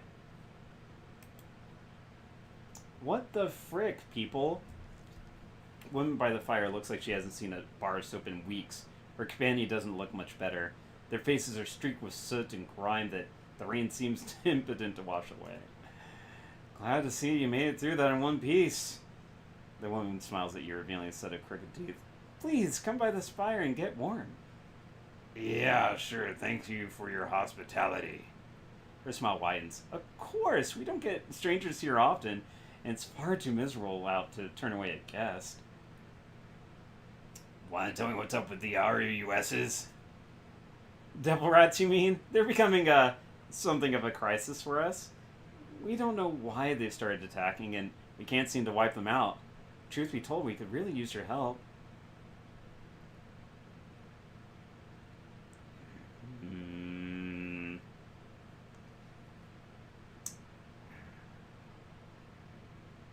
Yeah, this isn't my fight. We aren't here to fight rats. We're looking for a friend of ours. I see. Tell me your friend's name then. Maybe I can help you. Gobbet. Her name is Gobbet. Gobbet. No, sorry. I don't know anyone by that name. Are you sure she's an orc, about 19 years old? She'd have gotten here within the last couple of hours. Now, I'm a pretty new addition here myself. People come and go all the time. I'm afraid that I've never seen this friend of yours. Sorry. If you haven't seen Gobbet, maybe you can take us to Cadmus. He lives on this raft. You know Cadmus? You haven't heard then? Heard what? Your friend is sick. He got bitten by a devil rat and fell terribly ill. We think it's Vetus. That doesn't sound good. It isn't. Poor Cadmus. He's quarantined with the other victims down below, just waiting to die. Hate to say it, but it's what's most likely to happen. Most people who contract Vetus don't get better. If we could help clear a path to the quarantine area, we can take you there. You can see for yourself. Hang on, I got a few more questions. Is there anything you can tell me about the... Oh yeah, sorry. Go ahead then, ask, but make it quick, alright? It's pissing rain out and I'm freezing. Is there anything else you can tell me about the devil rat infestation? It's been a huge problem for us. Between the damage that they inflict and the disease they carry, they made it impossible for us to keep up our regular maintenance duties on the raft. Maintenance duties? Keeping a raft like this seaworthy is a full-time job. Devil rat infestation isn't helping with that. We got dozens of people below deck scrounging for materials to fix leaks and shore up the weak parts of the hull. If something doesn't happen soon, we're going to have to stop working on her altogether. And if that happens, it's only a matter of time before she capsizes. Why bother staying here at all? If I were you, I'd pick up my things and go. This is our home, our nest. We ain't gonna leave it no matter what, the woman interjects. What do you mean to say is that we don't have anywhere else to go? If we were to abandon the sinking ship, we'd probably wind up getting forced into the walled city. Fair enough. Go ahead and lead. We'll follow. Hatch down below is over this way. I'll show you down. Well, but I just want to see what's over here. Nothing over here. Yeah, I want to loot your home. Give me a second.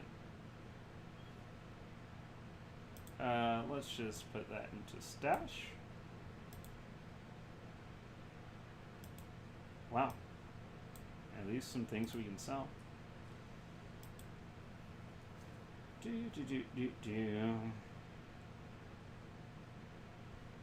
Shall pull the standing waters gathered in the platform, separating it from the access hatch at the edge of the raft. Electricity arcs over the surface of the pool and angry spiderwebs of blue-white light.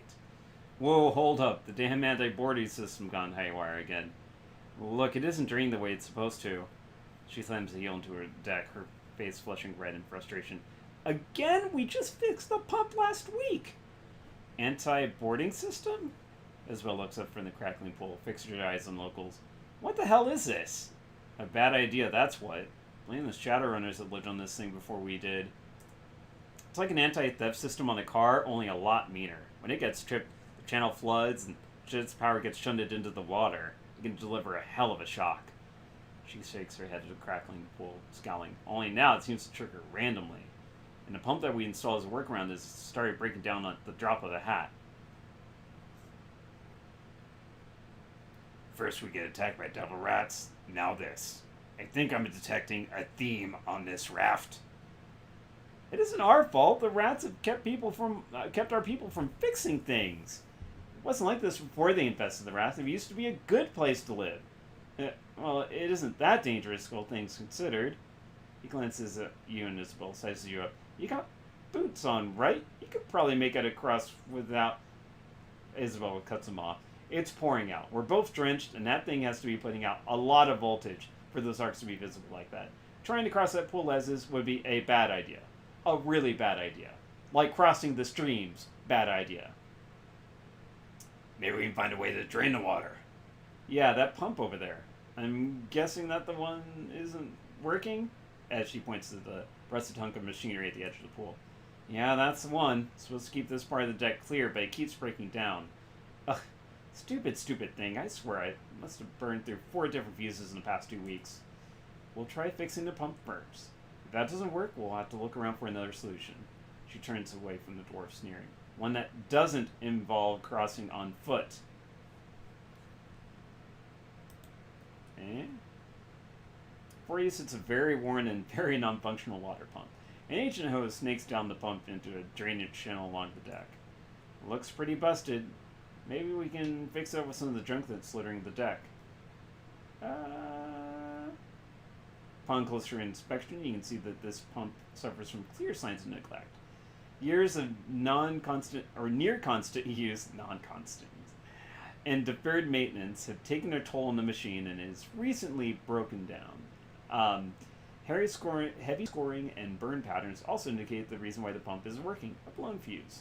Isabel, can you fix this? Afraid not. If it were a computer, I could probably do something with it, but I'm not much of a mechanic. We find a replacement fuse, I can slot it for you. Anything else, and you're on your own. Alright.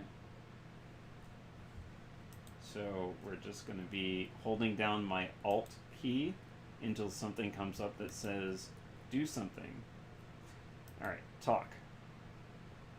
One of the locals looks at the sound of your approach. The others remain huddled around the little fire, their backs hunched against the pelting rain. You need something, boy? Not shove off. This fire's tig. Doggos. Water pump on the other side of the deck blew a fuse. Knew where I could find a new one. Maybe. Could be a new fuse anywhere up here. Tend not to throw away things like that. Check the piles. There's where bits and bobs usually wind up. I'd wash my hands if I were you, though. Rats known to hide in those places. He's right. You might get chewed on if you're not careful. Why don't you tell me what's happening here, too? It's raining. Wasn't what he meant. Tell us about the devil rats. Strange things have always been happening ever since the beginning, but yeah, things have been odder than usual lately. Those damn rats are a big part of it. With all the people who've been getting sick, I considered packing up and moving away. But I got nowhere else to go. Been here for 5 years now, and everyone I care about lives on this raft, so here I stay. We're looking for a friend of ours. Maybe you've seen her? I doubt it. We mostly keep to ourselves up here. She'd be a new arrival. An orc about my age calls her Gobbit. Seen her? Never heard of her. If you haven't seen Gobbet, maybe you could tell me about Malvina. She's still in charge of this raft? Yeah, but if you want to talk to her, you're gonna have to go down below. Boss Lady stays down there by the water line. I'd stay away if I were you, though. Why? Just do yourself a favor and do as he says, girl. In fact, do us all a favor and get back on that trash heap you floated in on. I promise you'll be happier for it if you do. Okay. And you know what? You can shove it too, buddy. Alright, well, I guess there's probably random fights in most of these piles, so let's see if I start a fight by you. Nothing here. Nothing here. Let's see if there's something over here. Nothing here.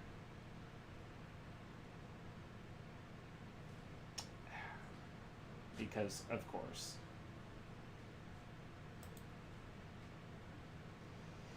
Okay, alright, so,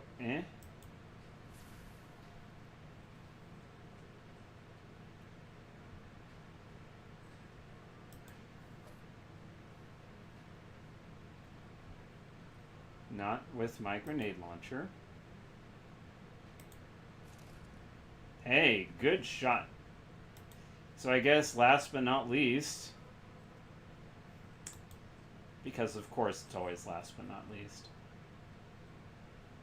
Alright, we replace it. With the depth motion, you click the intact fuse that you discovered into place. Lights on the pump control panel go from red to green, and the little machine roused back to life. Alright, let's get going. Ah, son of a mother. Because, of course.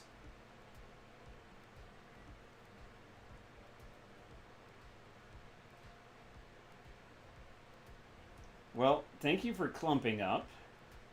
I'm going to back up, give my friend Isabel some accuracy, and let her do the honors.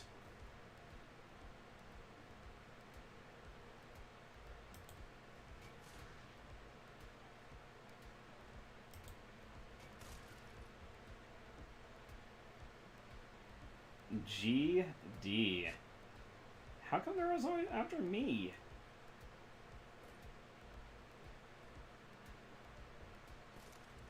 Wow, good shot, Johnson. Alright. Or Patrick, I think his name was. Okay. Upon descending the ladder, you find yourself in the cramped confines of a shipping container. Interior walls have been erected of corrugated aluminum, and the doors have been cut to allow passage from compartment to compartment. The air down here is ripe with the odor of rotting garbage. Sorry about the state of the place. The rats have kept our crews too busy to worry about hauling the garbage. It's a good thing you ran into us. You wouldn't have had much luck finding Cadmus on your own. You know what? Fine, talking can wait. Let's take care of your rat problem first. Do you know where they're nesting? Yeah, down below. They're breeding on the level beneath our feet. There's a way down the other side of the deck.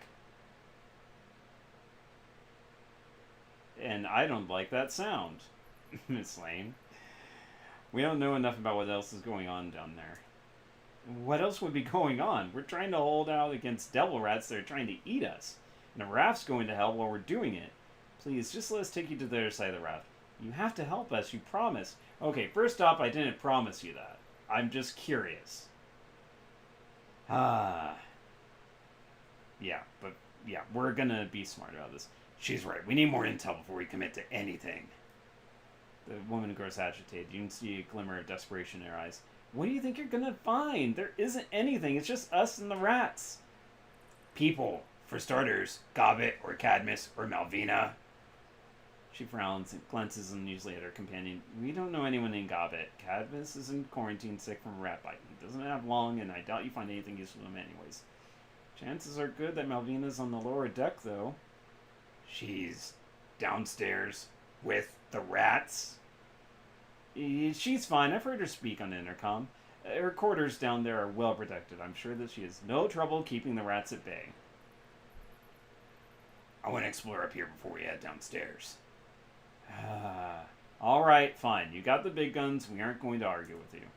We're going to continue forward. When you get tired of sifting through the garbage and decide to keep your promise, look for us on the other side of the deck. We'll show you how to find the access hatch for lower levels. Jeez Louise, I did not promise. I said maybe. If that. Jesus. Like, the more you pressure me, the less likely I'm going to do it, by the way. Due to recent weather issues, only 3 people are allowed on the top deck at a time. Report violations of this policy. Well, I can tell you there's more than 3 people up there. If you count rats as people. Hello, local.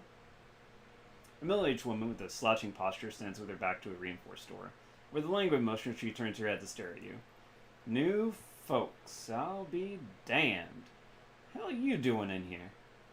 We're looking for a friend of ours. Maybe you've seen her? Nope, ain't seen your friend, sorry. You don't even know what our friend looks like. How can you say for sure you haven't seen her? No one's come down here today but you. Not a soul. Didn't see anyone yesterday either. You can't remember much past then. She smiles, revealing a crumbling set of nicotine-stained teeth. Bad memory. Can't do a thing about it. What's behind that door there? Runs her tongue over her teeth. Storage closet. Nothing worthwhile in there. Don't even know why they have me stand and watch over this thing. But those are the rules, right? You can't question the rules.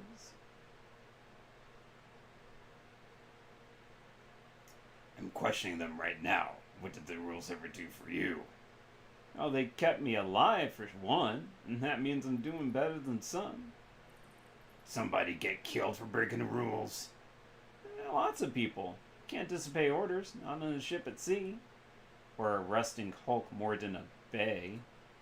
On a raft, like your little friend says. She just glance at Isabel, and her knuckles whiten as her grip on her weapon tightens. She should be nicer about it, though. This rusting hulk is my home. Fair enough. Who are you? My name's Lisa. You can call me Lise, though. Everyone on the raft does.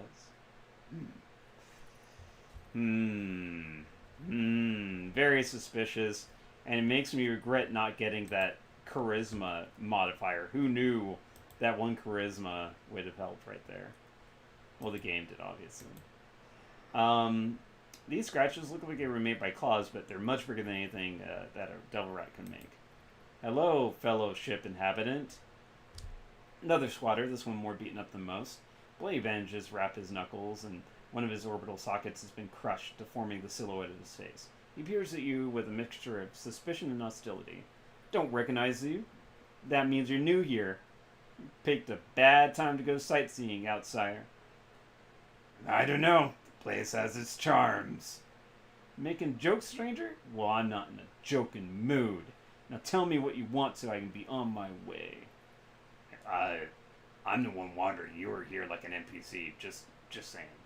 We're looking for a friend of ours, though. Female orc, 19 years old, Carcel Gobbet. Haven't seen her. Sorry. Tell me about the sinking ship. I want to hear your take on what's happening here.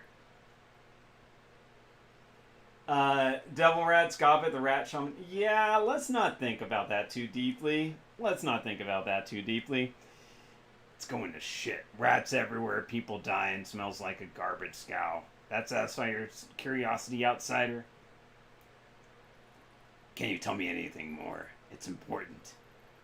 Look, I ain't the Damn welcoming committee. I'm just a bloody old man who wants to get back to his squat. You want to know more about the boat? Ask someone else. Fine. Bye. I'll outgrowl your voice any day.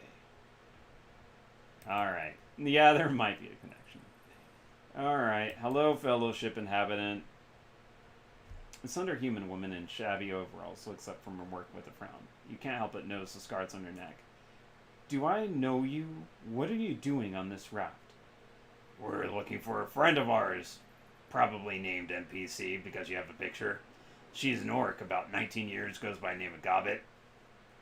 Have you seen this orc? Gobbet? I haven't seen her for years. You got the wrong raft. Now, unless there's anything else. What's your name? Nobody important, just a worker trying to keep this thing afloat. Let's leave it at that, if you please. Have you had any close encounters with these devil rats? Yeah, don't go downstairs unless you absolutely have to. Lower decks are absolutely crawling with these things. Alright, bye, named NPC. That I'll find out about later, probably. Yeah, thanks, and be careful out there. Anyways, I don't fear the rats too much, not with Isabel's freaking grenade launcher of doom. This squatter is in need of immediate medical attention. Her torso is a gory mess, an ever-expanding pool at her feet tells you that she's well on her way to bleeding out. Please help me. Yeah. Let's do healing magic. Calm down. I can heal you, because I am Slain, also known as Pod Wick, the Troll Sword Mage. The strange energies of your magic wash over her, erasing the hole in her abdomen. Gradually, her eyes focus and color returns to her face. Shakily, she extends a hand in greeting. I don't know who you are, strangers, but you just saved my life. If I can ever return the favor, let me know. Well, what's your name, friend? Let's figure this out. Maria Lamb. My friends call me Sparrow. Good to meet you, Sparrow. Better luck for me than I met you. If I hadn't, I think I'd have bled out by now. How did you get shot? That was part of the last mutiny attempt. Made it through with that all right, but I guess I also made some enemies. I don't know who shot who, but it's fair bet that someone on this boat is holding a grudge. Or who shot me, sorry. We're looking for a friend of ours, female orc. Have you seen this orc? Afraid not. I haven't been able to focus on much since I took that bullet to the gut. I'm fading in and out. If your friend is here, then I hope that she managed to avoid the welcoming committee. 2 locals that we met upside. Topside, you mean? An elf and a dwarf? Don't trust them, and you shouldn't either. I don't know where their loyalties lie. We'll keep that in mind. Thanks for letting us know. Now, like I said, I owe you my life. Giving you a friendly warning is the least I can do. I'll let you get on with your day. Alright, but if you ever need anything else, you know where to find me. You look like an... Oh, I guess... Yeah, okay, I see. I was out to say, she looks like an old lady, but it's just because she's an orc. Hello, fellow inhabitant. Man sitting before you looks cleaner than most of the other squatters on the sinking ship. There's no streaks of grease on his cheeks, and his clothes look freshly laundered. He leers at you as you approach. Well, what do we have here? Strangers on our humble raft exploring your leaking bowels? The man grins, revealing the cavernous gap in his teeth. He has the snifter brimming with cognac in salute. Welcome to the sinking ship, strangers. Now tell me what you want. We're looking for a friend of ours. Have you seen this orc? Oh, and she ran away from you, did she? Ran all the way here to our little palace on the water. Have you seen her, or haven't you? An insistent little thing, aren't you? He puts his lips to the crystal of the snifter and slurps up a mouthful of liquor. No, I haven't seen her run away, friend, but if I do run into her, I'll let her know that you're looking. Who are you? You may address me as Mercutio. At your service. As he bows and cognac sloshing in his glass. What do you do on the raft? A bit of this, a bit of that. I am an artist, or rather I used to be. An artist, a socialite, and a man about town. By town I mean raft, of course. Now I mostly find myself shut away here, on the sinking ship's upper deck. I've been festering away here for months, desperately clinging to the finer things in life. Quite the tale of woe, really. So, what you're telling me is that you're basically useless. I wouldn't expect you to understand. You're a street-level operative, no. Blue-collar work. The termite to my social butterfly. We're different creatures, you and I. You don't know me. You don't know my charisma stat is 4, with etiquette in socialite and academic. And my socialite could out-socialize you any day. I don't know why I'm speaking like that anyways. Speaking of blue-collar work, I have something here that might interest you. Would you like to see it? That depends on what it is. He turns to a nearby table and lifts a battered, lozenge of black plastic. He holds it out to you. It's just a data pad, nothing sinister.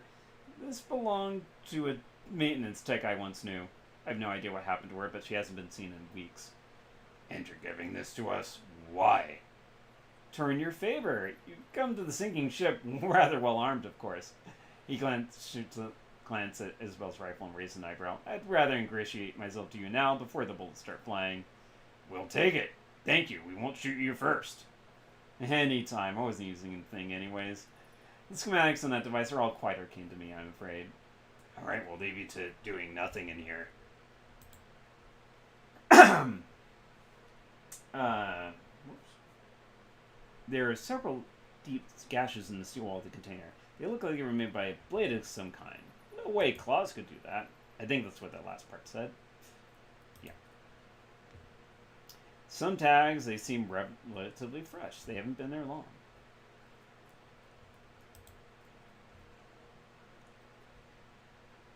So they're over there. Let's not do that.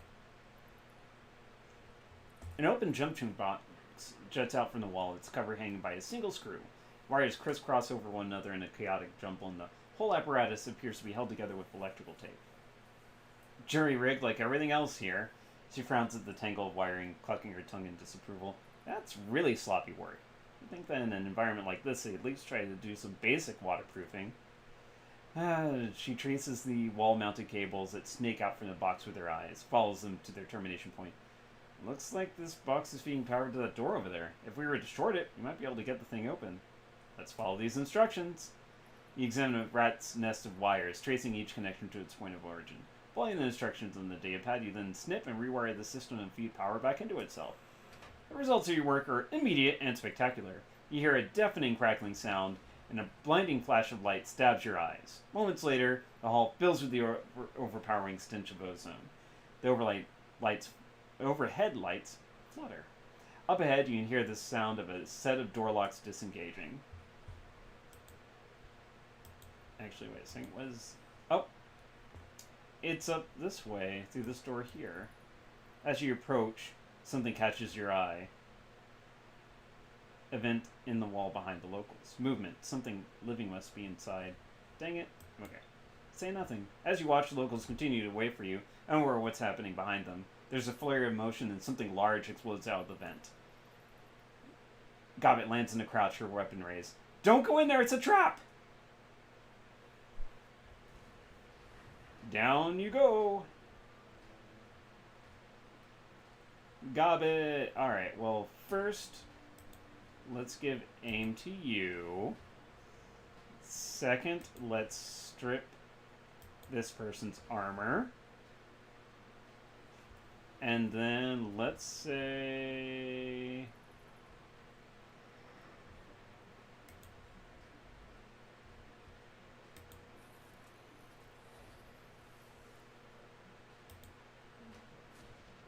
Hey, that's still good. Good for a miss. Hey, good job.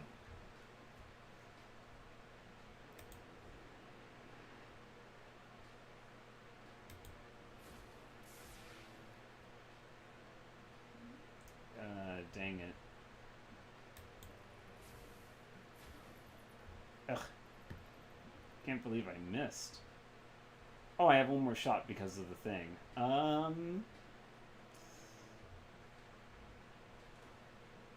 let's try again on her. Alright, well, since they're not together now, let's see. Can we do this? And she's going to die next turn, so let's say... You. Hey, there we go. The bloody local tosses his gun aside and raises a pair of trembling hands. His eyes have gone wide with terror. I'm sorry, we didn't want to do it. We didn't have a choice. It ordered us to. What? It?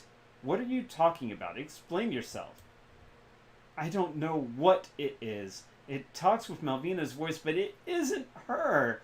Helpless tears stream down his cheeks, clinging to his skin like beads of dew on a leaf. If you want to live, you have to do what it says.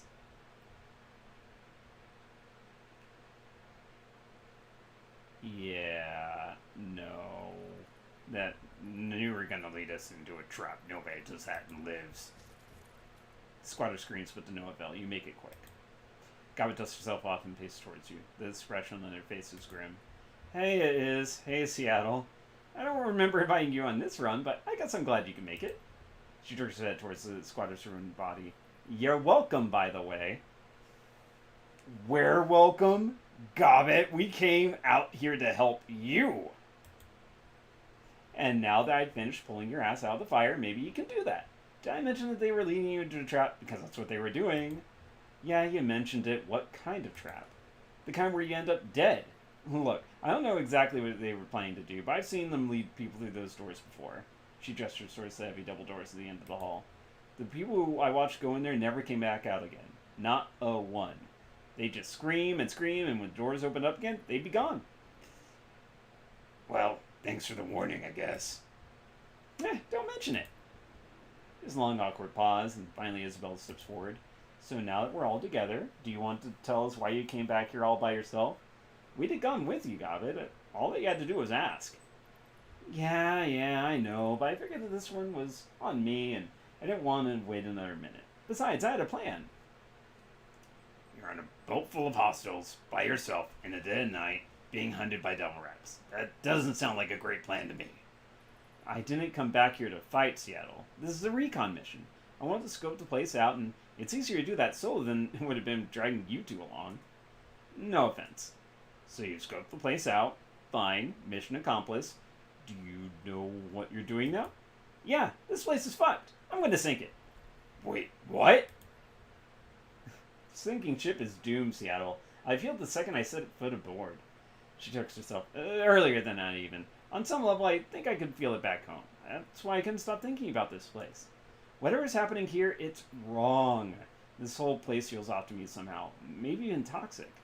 Came back here to find my friends, Cadmus and Malvina, check on them.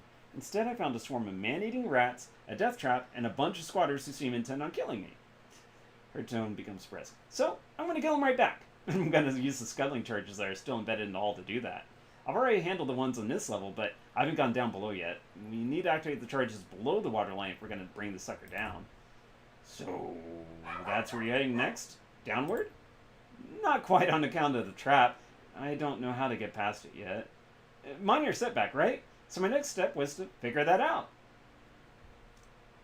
Prove sinking after all it does. It's in the title of the name. You're not succeeding at sinking unless you're actually sinking. Duh.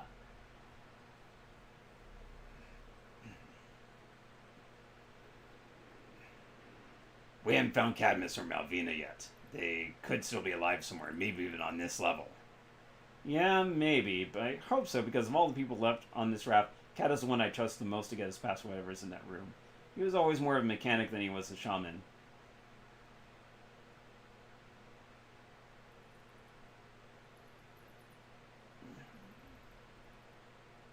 Let's get this over with. The sooner we learn how to get past that room, the sooner we can blow this thing and go home.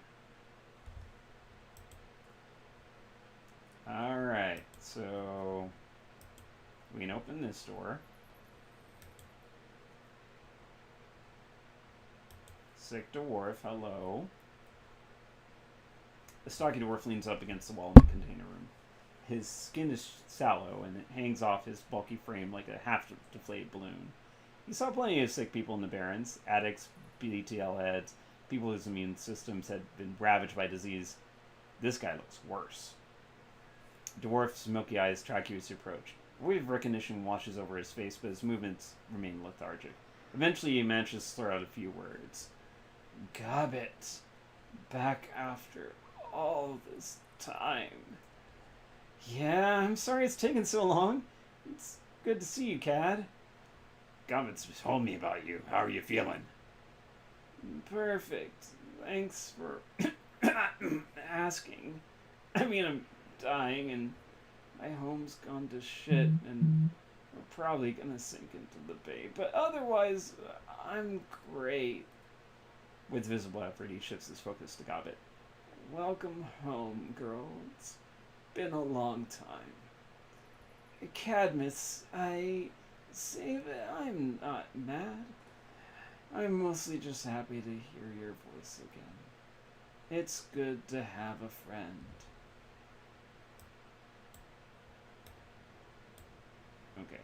By the way, I realize that people probably hadn't been able to hear the audio for this, so I'll leave it on the background. I turned it up a little bit. I do really like the music of this level a little bit, and also the random crashings and everything in the background.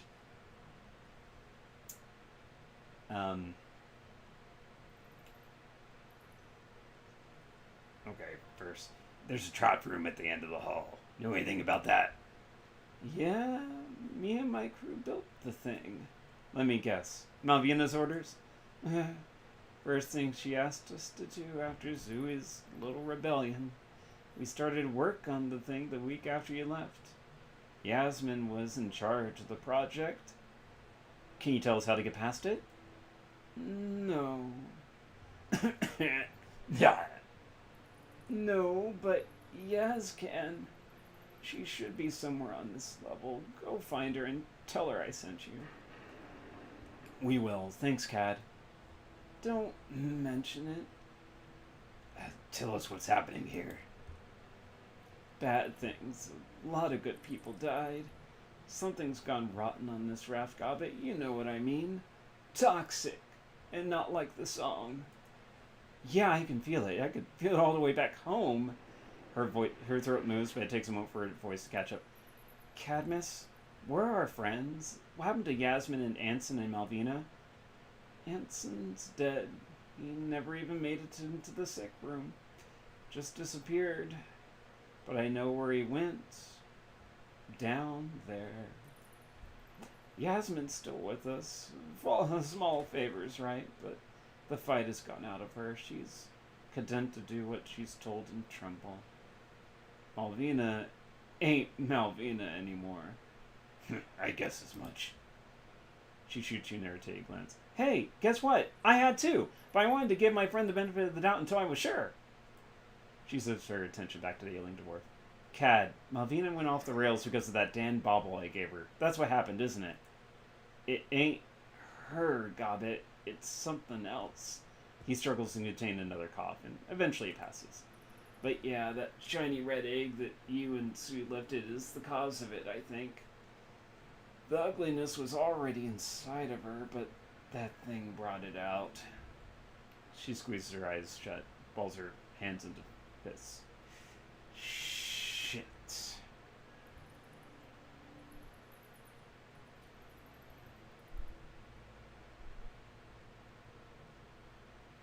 Cadmus, you said that Malvina isn't herself anymore. So, what is she? You ever heard of a rat king? Not the Teenage Mutant Turtles types. But, you know, a rat king. It's an old folklore thing. A bunch of rats all fused together. Their tails all wrapped and twisted into a great big knot. By the way, I just got the latest manga for that, like, a couple weeks ago. We'll talk about it later. Anyways. That's what Mal had become. I don't know how many different spirits she's tied her essence to, but the last time I opened my third eye to her, I couldn't see where they ended and where she began.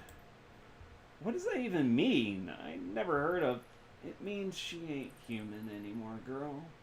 Her aura is bound to other things. Alien things, all tangled and twisted and grown together. They're all one being now. A rat king. It talks like Malvina, but it ain't her anymore. So this... Well, actually, is she possessed? No, best I can tell, she invited this. Welcomes it. Malvina and the things she's tied to are all one being now, a collective. And to listen to them talk, they like it that way.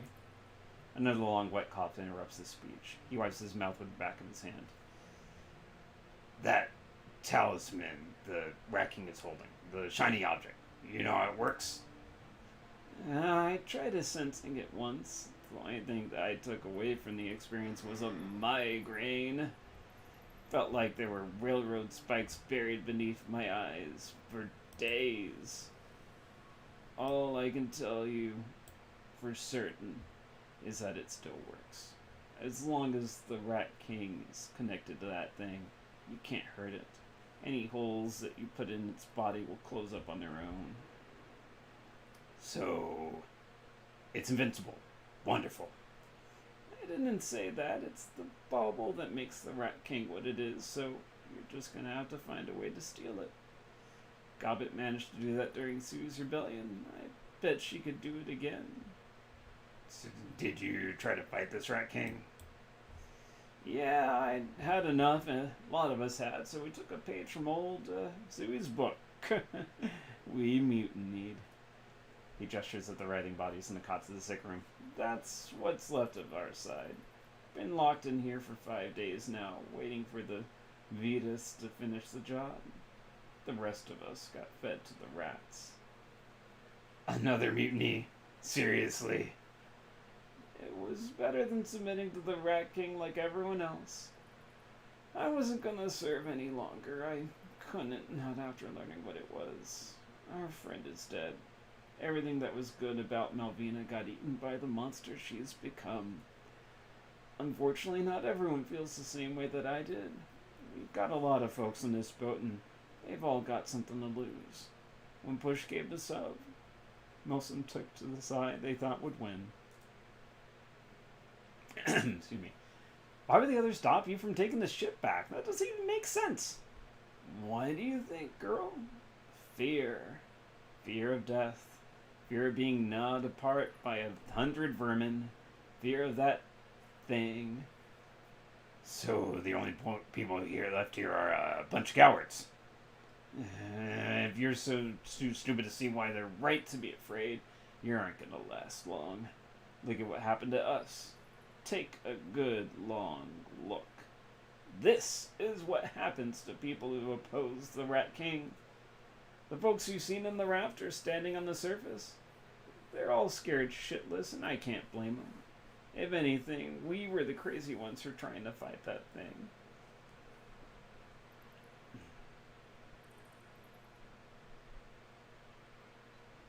Hey, the Rat King soldiers only serve it because they're afraid. Maybe we could turn them away from it. Could do. They might rally around someone they know. Maybe someone who lived with and fought for them years ago. That was a subtle Gobbet. I've got a better idea. We're gonna get you and your people into lifeboats. And we're sending this raft to the bottom of the bay, and the Rat King is going with it. You can't mean that. This is our home. We've got nowhere else to go, Gobbet. I'm not gonna let that thing force us to put this raft to the torch. You've already tried it your way. Look at what happened. Maybe it's good that you leave this place. I've lived in a place like this before. I've seen what it can do to people. She grew up in the walled city, Cat. And she knows what we've got to look forward to if you sink this raft. Because sure as hell can't afford to live anywhere else. He cranes his neck to look at the Gobbet pleading. Desperation burns in his eyes. Gobbet, listen. It isn't too late for the sinking ship. We can still turn this thing around. My mutiny failed because the Rat King knew things that we didn't. Yours can succeed if you try. She shakes her head obstinately. My gut says we should sink the rat. Said that from the moment I arrived here. That's what Rat wants me to do, so that's what I'm gonna do.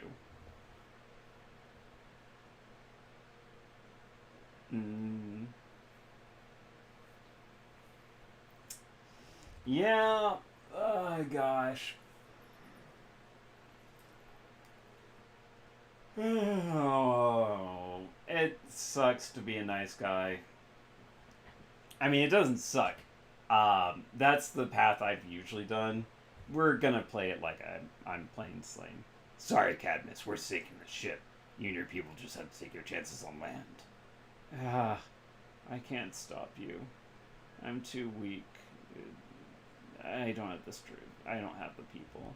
So if you're determined to do this, then I guess it's gonna happen, but I'm disappointed. If you preferred, we could just leave. Go ahead if you want. I came here to put an end to this, and I'm going to. Cat, I need you to gather your people and get them ready to run. Can you do that? Yeah, I can. The runners who put the scuttling charges on the raft also installed a shipboard alarm system. I'll need you to trigger it when the charges are going hot. That'll let us know when we need to abandon ship. Why not just leave now? Because that took the Rat King off. If we were to start running now, I'd think it notice. I don't like what you're doing, but I'm not going to sabotage you. If you won't help us retake the sinking ship, it's Better than nobody have it. We'll sound the alarm before we set off the charges. Thanks, Cat. I'm not doing this for you. I'm doing it for my friends. Go on, get out of here. I got an evacuation to plan.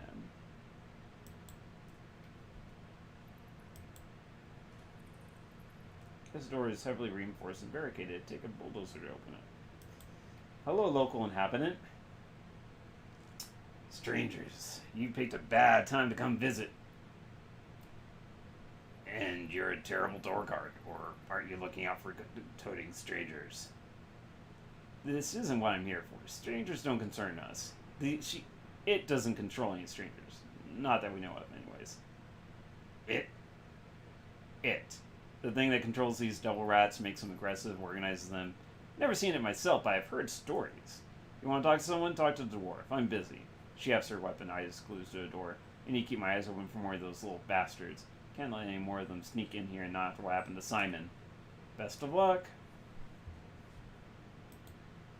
In here, you mean? Rats in here? Where in here? I want to see. Are the rats going to come in here somehow? Oh, hello.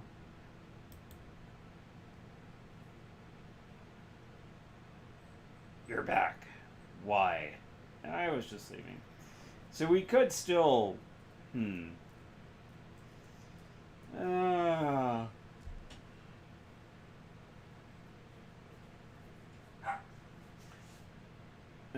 I'm just debating between, like, if we should sink the ship or get everyone to organize, because we can do... Yeah, so basically we could organize a mutiny and take over the ship, or find Malvina. Thing is, if we scuttle the sinking ship, sure, Rat King's going down, but that means someone else might find it later. If we organize the mutiny and manage to take the thing away from her, we could figure out how to deal with it.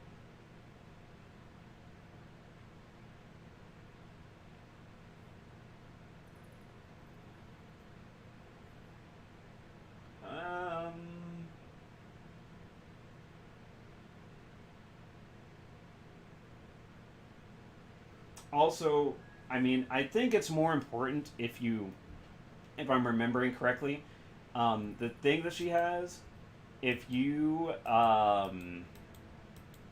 want hide the pellet or destroy it, if you want Gobbet to get her special power, you want to organize the mutiny. So, I think. I might be just completely wrong.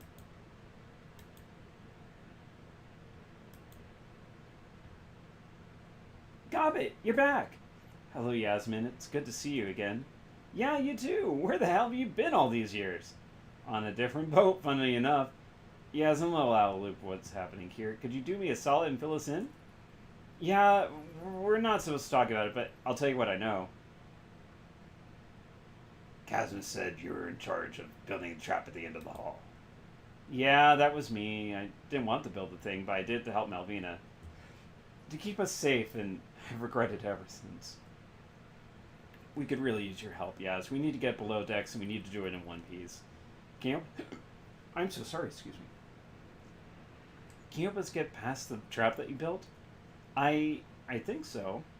It's been a long time, but I think I remember what wires you need to snip to disarm the thing.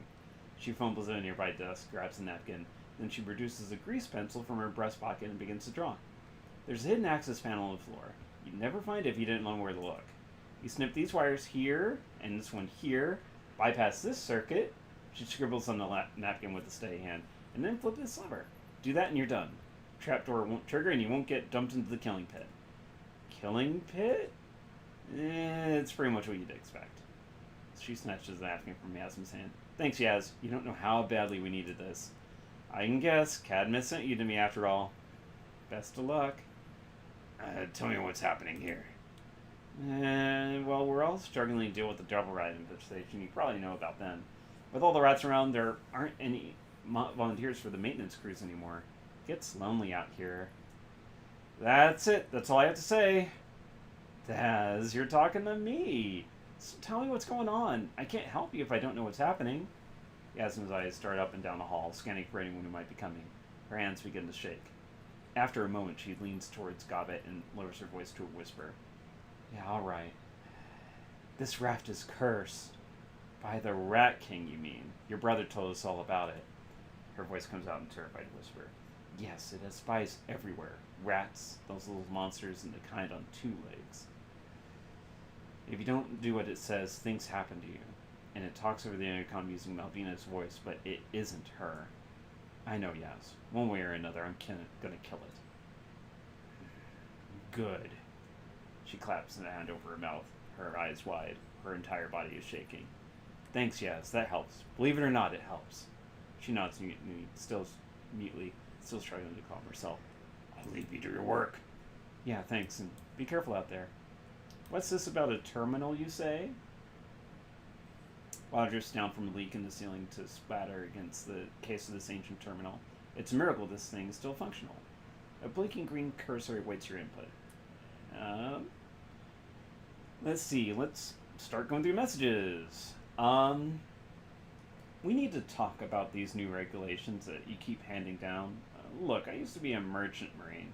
I get it. I know how important procedure is on a boat, and I know the mindset that you're working against. But some of these new regs are bordering on the draconian, and they're getting in the way of our maintenance crew downstairs. Which is a good thing.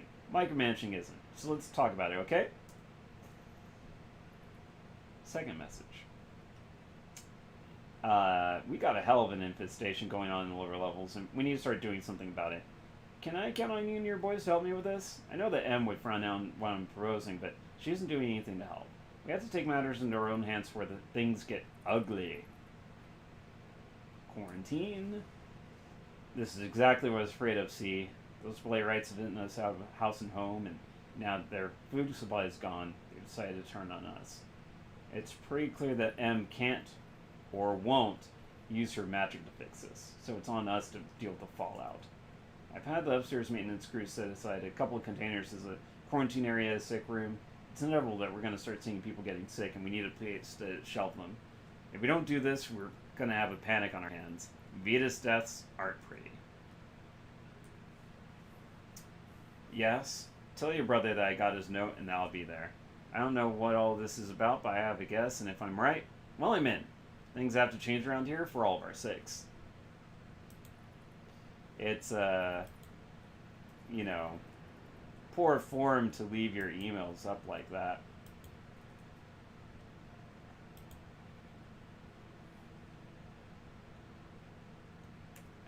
Yeah.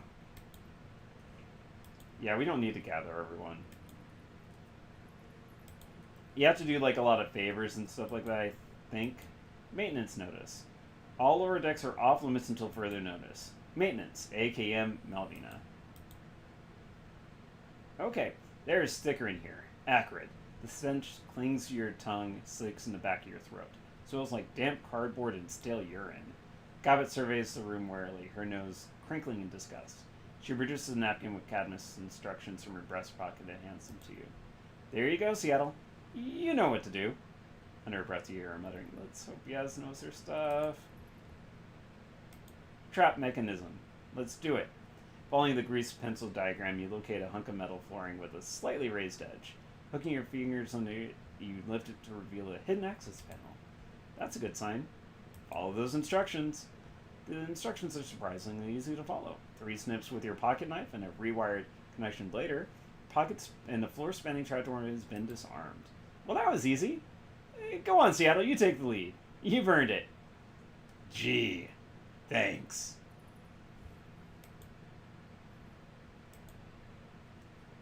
What, were you worried?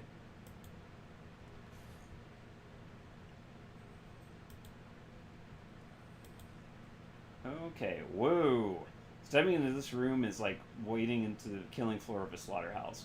There's an inch of ground that isn't caked with spilled blood. Well, let me see a little bit right there, maybe a little bit right there, maybe a little bit right there. I don't know. The stench that floods into your nostrils is as overpowering as it is vile. It's the stench of rotten beef and stale vomit, warm blood poured into a chemical toilet and left out in the sun to cook. The buzzing of flies in your ears helps bring you back to your senses. Blinking against the light, you see stacks of moldering trash piled nearly to the ceiling. The pile of dead bodies are stacked nearly as high. Let's focus on the bodies. None of these people died cleanly. Not a one. In one way or another, each carcass has been ripped apart. Some have been riddled with bullets, others have been sliced open with blades or shredded by chisel-like teeth. The end result is always the same. Another fresh corpse, its eyes frozen open in agony and surprise. Gaba's jaw drops out in horror.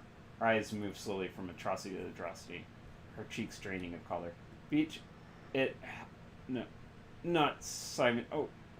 Oh, Rat, no. No, Rat, no. This... Goblet grasps for a way to finish her thought. She doesn't find one. We need to find that Rat King and put an end to this. She gives you a shallow nod. That thing is gonna die. Malvina, the Rat King, whatever it is that did this, it's gonna die. And I'm gonna kill it. I think I'd see one of the sculling charges that we need to activate. Think you know where it is? Not from here, no, but I can disable the safety on it. Is there a difference? Disabling the mechanical safeties on the bombs is just the first step. After we've done that, I'll need to reroute power from the raft to the bombs to arm them. I'll just jack into whatever matrix server they have on this thing to do that. Huh. Guess it's a good thing that you came along after all. Shoots her thumb upward towards the ceiling. I removed the safeties on the bombs upstairs. They're all ready to be armed. I'll leave the rest to you.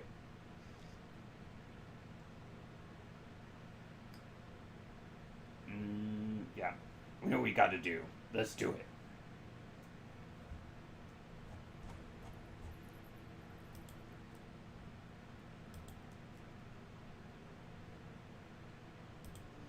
Four more to arm.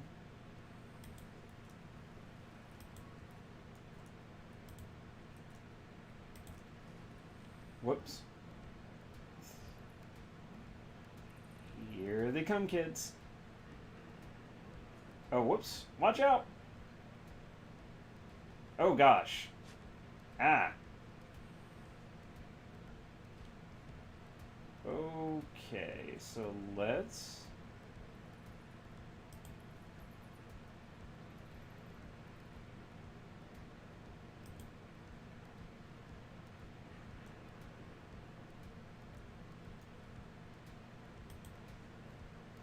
Let's have you concentrate on giving increased aim. And then let's have you, let's see. Yeah, let's try to see if we can smack one down. Nope. Alright, let's let you do what you do best, which is stepping back and then having at it.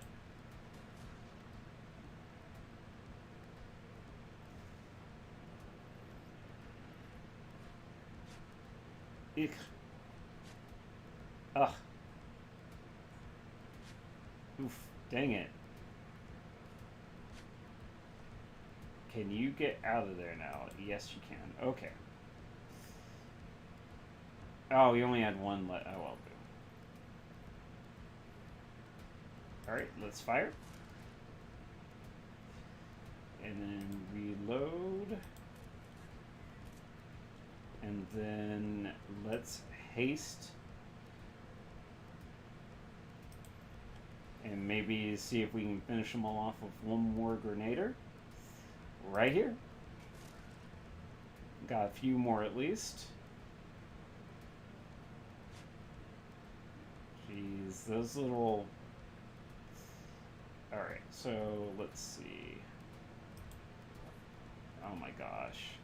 Fine. You're dead. Just stick with being a sword mage. Or just stick with being a mage. There we go. Okay. So, we're gonna have... What? No. Get back here, get back here. Let's not go that way yet. Okay. Let's see. You can't do that. Alright, let's have you do that on Slain.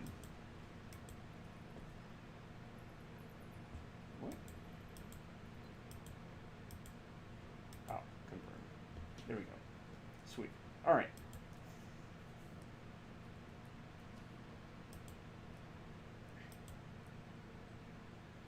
Scuttling charge. What we have to pick up? Yeah, again, I don't like that one. It's good money, though. I don't like that I can see all the magic in there. Let's go this way first. Yes, let's go this way first. I feel like this is a big room of fights.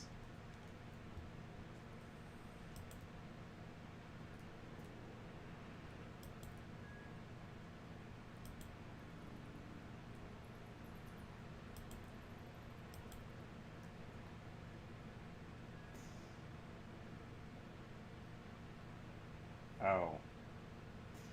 An old relay switch box hangs off the wall. The plastic exterior of the case is broken in numerous places and a jumble of wires spill out of the cracks. This must be the shipboard alert system, or what's left of it. Your eyes are drawn to the large lever marked alarm. I feel like... Okay.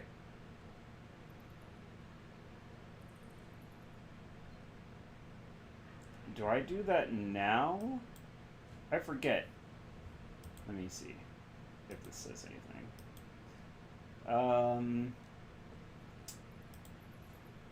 Oh, I'm sure they'll tell me, the characters will tell me if I'm not supposed to do this yet. Alright.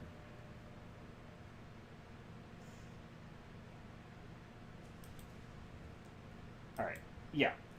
So I think that's to give them a heads up. Okay, cool.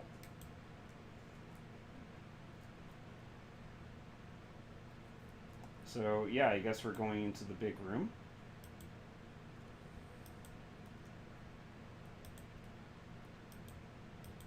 Yep, there we go.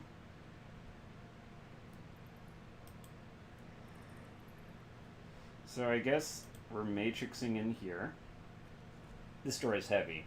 It could easily be barred to prevent outside intrusion, but instead it stands ajar. It's almost as if it's inviting you in. That's Malvina's old cabin, seat of power for the sinking ship. That's where the Rat King's gonna be. Once we go in there, we're gonna be in this. There's no changing our minds after we pick a fight with this thing. What do you say, Slane? We doing this or not? Where's... Okay, I guess it's gonna be me. Oh god, this is horrible. Okay. So it's gonna be me and Gobbet versus everything in there. Because... Oh wait, no. Here we go. Okay, I was about to say... We need to find the jack point. An ancient matrix terminal with a cracked case lies splayed out in front of you. And probably the screen winks to life at your approach.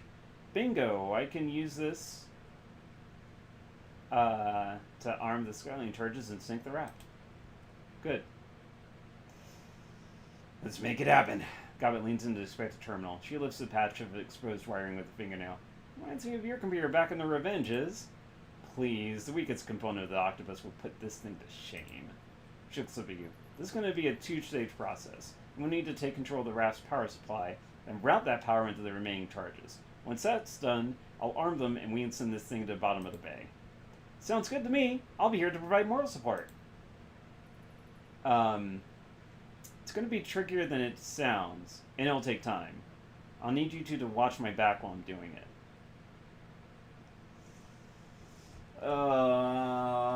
Yeah. Yeah, I think this is what we need to do. We're on it. One more thing. This is going to be quick or quiet. Once I've taken out the main power, you're going to see fluctuations here in the real world. Doors, locking, flickering lights, that kind of thing. Meaning that the Rat King will see it too. Right. So be ready. We're going to have a fight on our hands. Go for it. It's just like a good old guard your decker.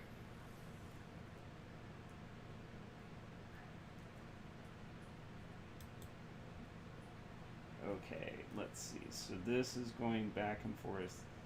I think it's just going back and forth those ways. So, what about this? That I think it's this corner right here that doesn't. No, that corner does get spotted. Okay, let's go and see what we got here.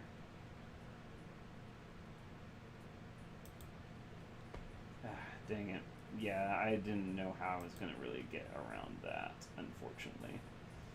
Okay. So let's give us some extra buffer there. Let's do that. That's a good crit. 75.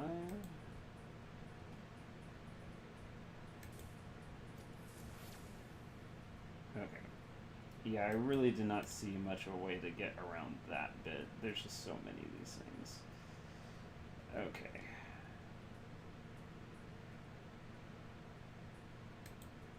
Okay, I think this is clear. So I need to just get to the other side.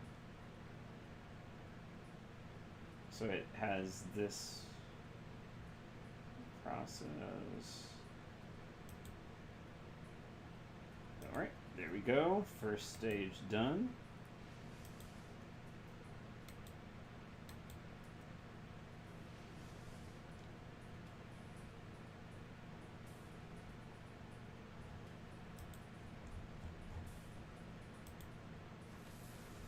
Huh. One hit kill, baby. Ow.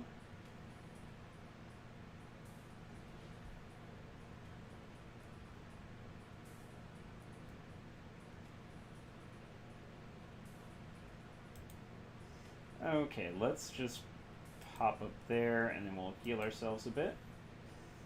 Okay. That's exactly what I was hoping for. Alright, so we can get them both like this.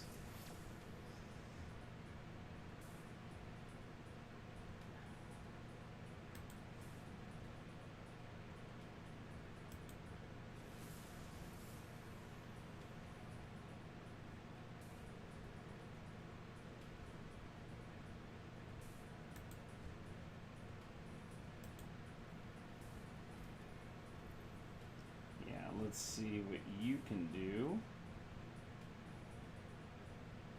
Oh, you don't have any. Oh, there we go.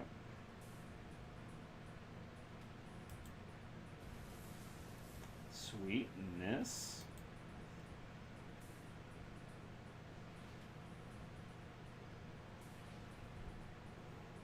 Okay, I'm gonna reduce this by 50. Kind of do a little reset-y thing here. And let's see if you can do a little bit of damage. One more lucky hit, maybe? Oh well, that's fine. Ouch. So we will heal. And then let's just kill it. I think we got it. Oh my god. Okay. I think this has it. Whoops. Okay.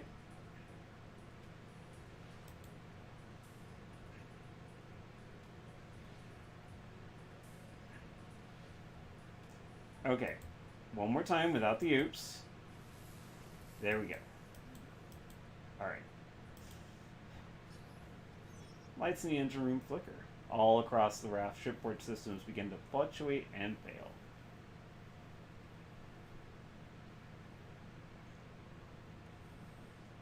The thing that looms over you is horrifying. A twisted amalgamation of woman and swarm, knotted and tied together in a single whole. Cobbett. The voice that pours from the creature is disturbingly human. A woman's voice, crisp and cultured. You've returned to me, little mouse. Gobbett's nose crinkles in revulsion. Madness and folly chitter and shriek.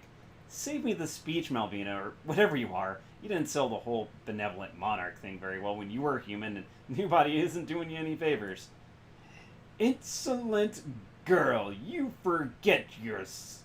Oh, fuck this. She pulls the slide back on her weapon. We're singing this boat and you along with it.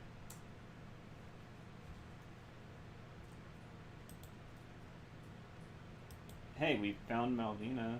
That was optional, apparently.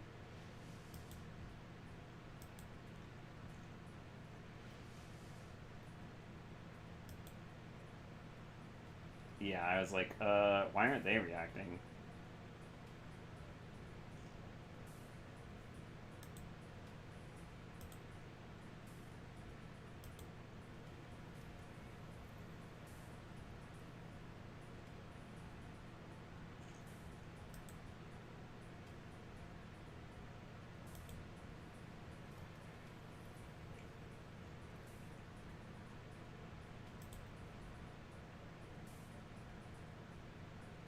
They're all too far away, so I'll just try to see if I can hit this. Good job. Alright, so let's go ahead and do that and see if we can maybe take this out. Nope, that's fine. Let's see.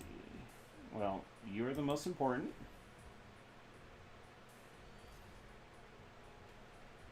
And we'll just come out here. There we go.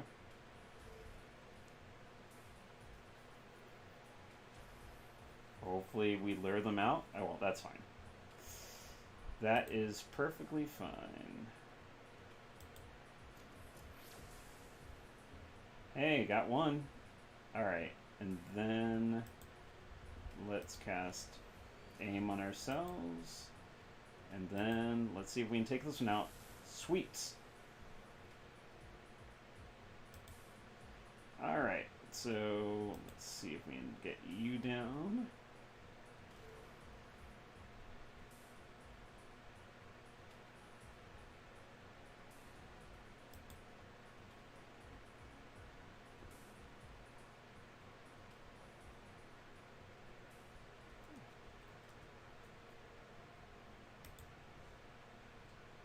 Rat King, psh. Yeah, I can still rock your world. I'm covering behind here, though. And, let's see. Acidic Fog. Ooh, wait a second. Let's, yeah, let's do a Spirit. Spirit, help us out.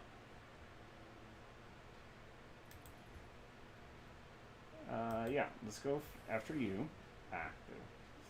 Let's see, can we get the rest of your armor off? Hey, there we go. And then let's, yeah, let's try to blast you. Wow, that was a lot of damage. Let's try that again. Oh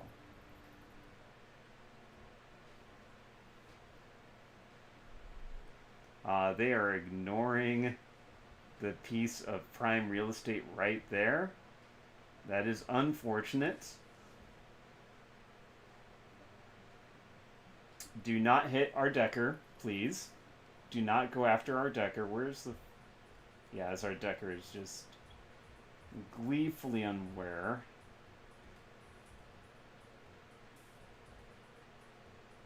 Okay.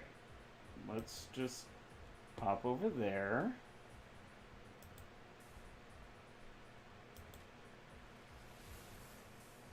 Didn't think that was going to work.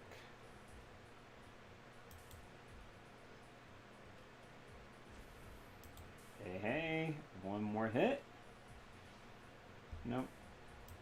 Alright, I'll move you away just in case. I don't think this thing has a area control thing, but it doesn't hurt to be.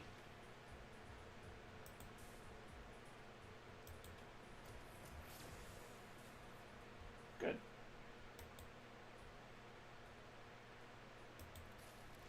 Alright, let's see what we can do.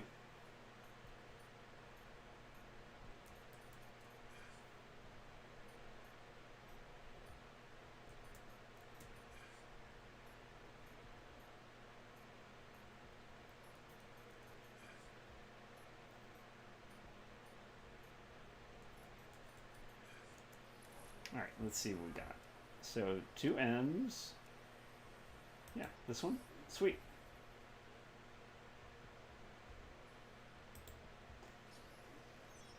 A thunking sound accompanies the arming the sculling charges. They're live and ready to blow.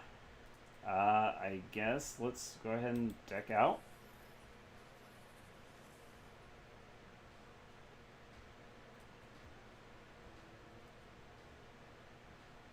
I kind of want to kill it, but also let's maybe just go ahead and...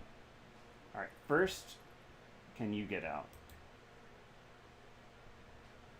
Malvina's voice comes ripping out of the Rat King in an imperious shriek. Going? You aren't going anywhere! You will remain here as my servants, or you will feed the rats! Moments later, a melange of deeper, more alien voices poured from the thing, echoing Melina's words. I serve Rat, you abomination, and she is nothing like you. You can't see or hear a ticking clock, but you can feel one deep in your belly. The charges are armed, the sinking ship is going down, and you have to get out. Okay, I guess we can't leave until we kill her. Okay, I will make that work. Die? Damn it. Maybe die from this? Sweet. Okay, cool. Let's say strip your armor. Sweet.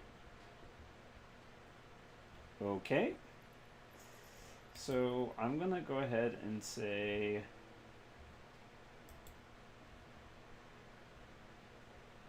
yeah.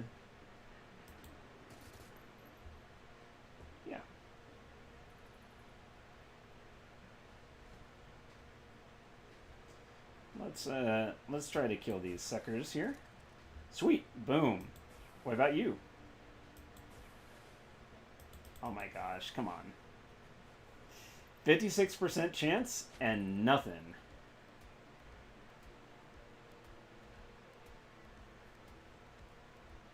Okay. That's gonna be dangerous. Well, first let's maybe mark that one. Whoops. Okay. What's my chances for hitting that? Not that good, so let's go ahead and... Do I have main? Nope. Okay, cool. Alright. Let's just run up there and see what I got. Of course not. Let's see.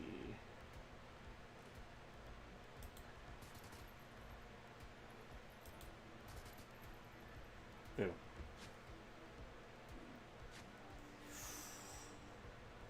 Okay, well, we're gonna heal that first off. That was no buenos. And then let's try to kill this one. I think that's dead. Yep. Okay, cool.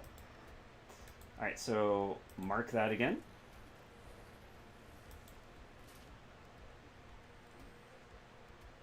Oh, damn.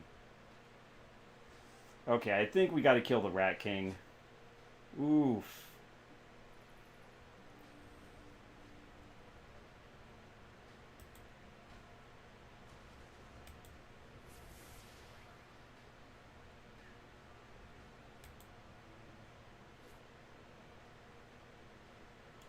Yeah, that's not gonna be pretty.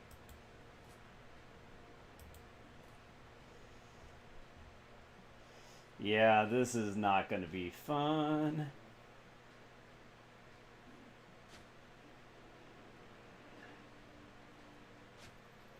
Ow. Okay, so let's see if we can... Ah! The Rat King recoils. Energy pulses from the... As long as she has it, we can't hurt her. Can we now leave? I don't know how to... dang it. Well, first off, you need healed. I'm gonna see if we can escape yet. Okay, yeah, we're just leaving. Time to go.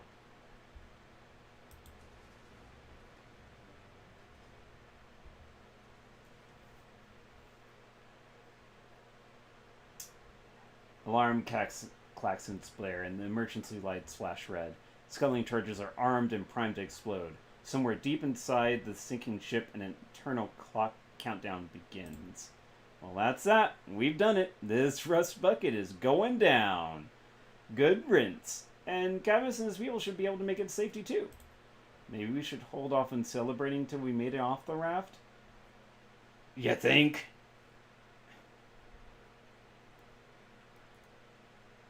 I know the ducks in this thing like the back of my hand. I can get us back to the boat you came in on.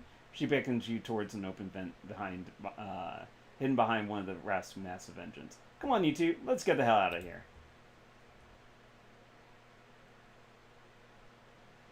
I guess we're just teleported out. I guess that is it. Is that it? Yeah, looks like it. Is my hair just... It's just funny, this whole one tuft is just like... You can see it better if it's like... Yeah. It's like the, cowlick. It's like a cowlick. There we go. It's like a cowlick. I'll take that. Back in Hoy, you slide down the sinking ship's irregular access ladder and pile back onto Captain Jonas' speedboat with seconds to spare.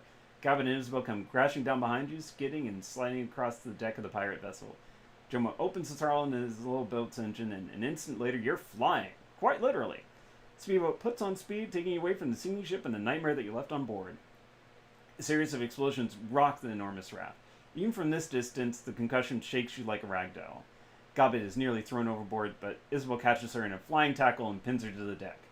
With a final sickening crack, the sinking ship's back breaks. As it recedes into the distance, you watch the sundered halves of the patchwork raft sink beneath the waves. Its destiny finally fulfilled.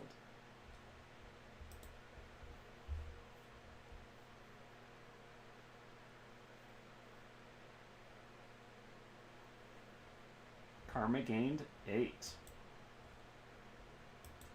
Alright, well, I don't... sure. A devil rat spirit fetish?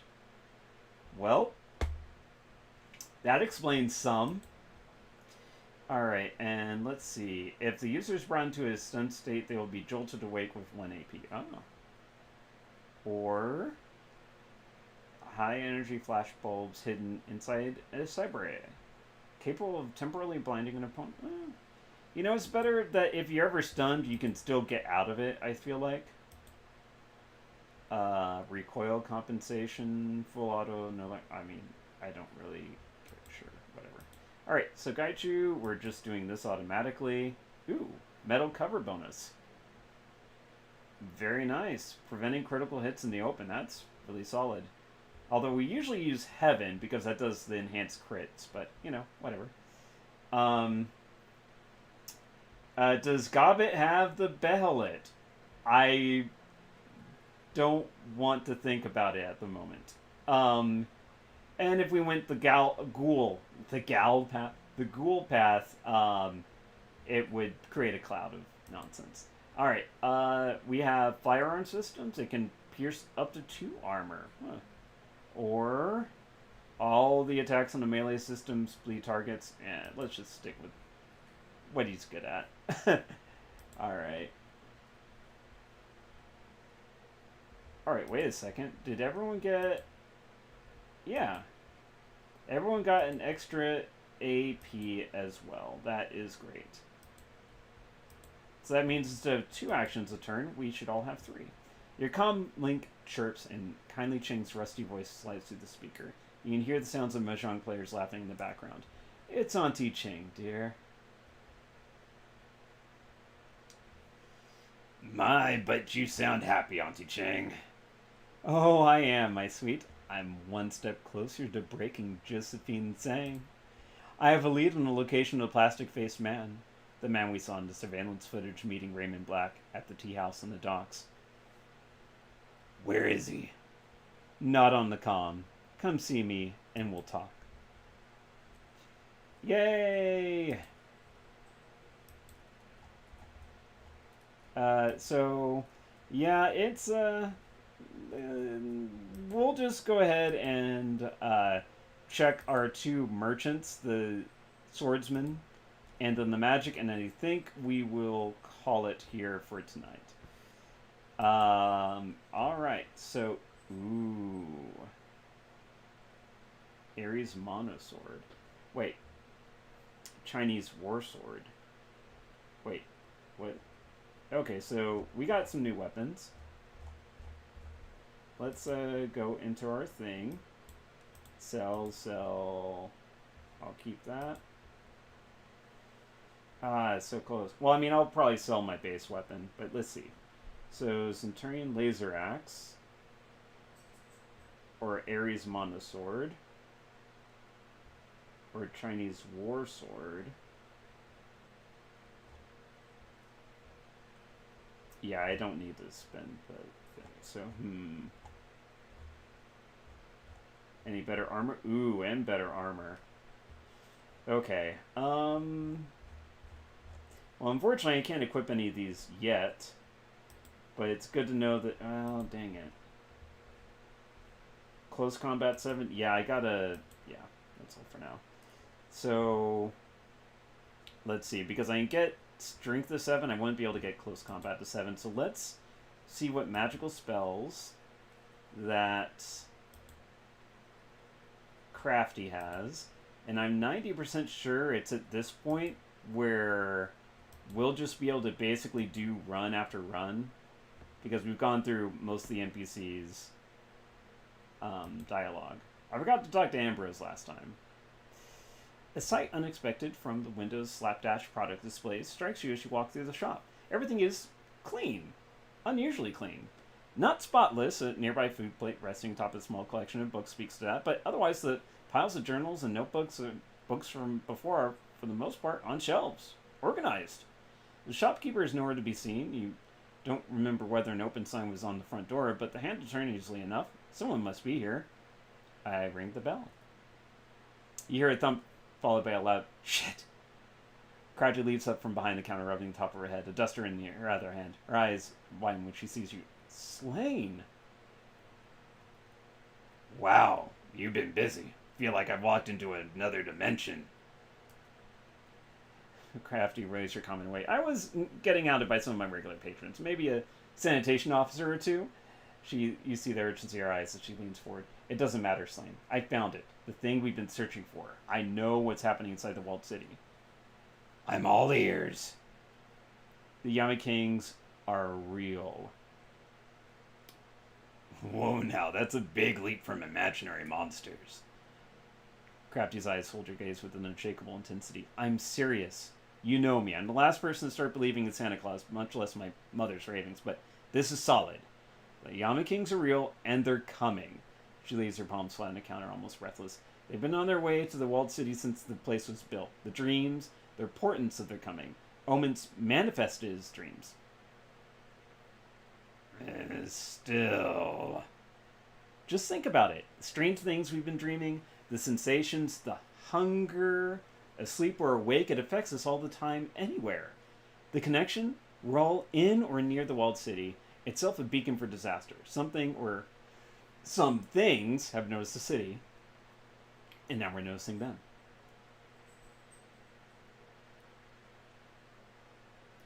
And everything that's happened in the walled city, it's been the Yama Kings all along? Not quite. I don't think the Yama Kings are the cause of the walled city's corruption. They're the effect. Something in the walled city has so polluted the feng shui of the place that it's acting as a magnet for malevolent astral beings. Mom was right. There's something at work in the walled city. I don't know if it's a curse or something else, but there's something deeply unnatural at work in that place. Her words shake. I'm so sorry, Mom. I thought I was closing my eyes to your madness, but all I did was prevent myself from seeing the truth, from seeing what was unfolding right in front of me. Can the Yama Kings leave the walled city? Why would they? The curse, or whatever is attracting the Yama Kings to the walled city, has turned the city into an ideal hunting ground. With a practiced sweep of her hand, she tucks a strand of hair behind her ear. A foggy handprint slowly disappears from the counter where her hand was pressed. Have you heard of terraforming? It's an old science fiction idea. You make a planet, like the moon or something, into an Earth-like environment to support human habitation. That's what's happening in Walled City, only in reverse and on an astral level. I think that pent-up toxic chi in the walled city is turning the place into an extension of the Yama King's home plane, making the environment there hospitable for them. They won't range beyond it for the same reason why you wouldn't leave a bathysphere in the deep ocean. But as we've seen, that corruption is spreading. It's already starting to seep into Hoi. Left unchecked for another 30, 40 years, who knows what might happen. Are these things what broke your mom? The Yama Kings weren't directly responsible for Mom's corruption. It was caused by the root problem that which attracted the kings to the city in the first place. The poison at the bottom of the well. Whatever it is, it's been there from the very beginning, and it's in no way natural. People did this. At least now you know what happened to her. I know where you're coming from, Slane, but my mother still allowed herself to be corrupted. She put herself in the way of evil, and it took her. Not a second thought for anyone else. Her research has given us valuable resources. I'm glad these journals, these pieces of her mind, can be used to arm ourselves against the Yama Kings. The knowledge it's given us will help us in the trials to come. Let's backtrack. This is big, Crafty. Super huge.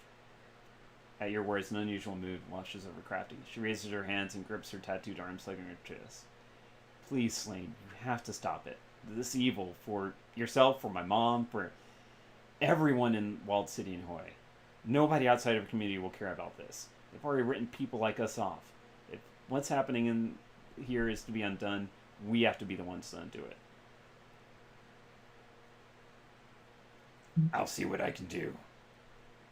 She continues to hold herself tight, but the tension in the air lessens. She exhales. Thank you. So, what you got? Powerbolt 4. Golly, nope, let's not do that. Let's see what spells you got. Intelligence 4, I think intelligence, let's see. Ooh, damage 30, yeah, so I definitely want that. Spellcasting 8. Okay, maybe, probably not that much. Okay. Alright. Ooh. Maybe, ooh, whoa. Petrify? Ooh, but spellcasting 8. It's that 8 limit. Okay, alright. So, I need to take care of some things. Alright, so... Yeah, I have to get that up, both of those up to do spellcasting 8. But in the meantime, I get at least intelligence to 4. That's not a problem.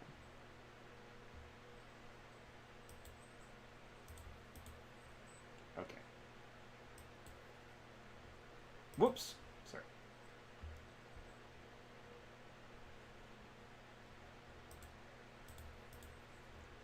Okay, alright.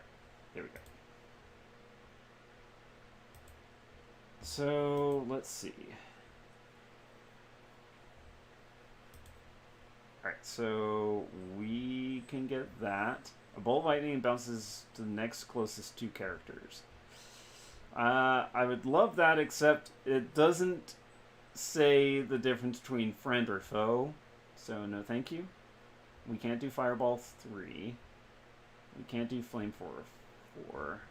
I would love that. Can't do that one. We can't do Mana Bolt, so I'll take that one.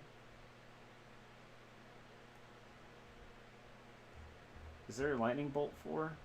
No, there's not. Let's see. Yeah, I want that one. Okay, well, let me...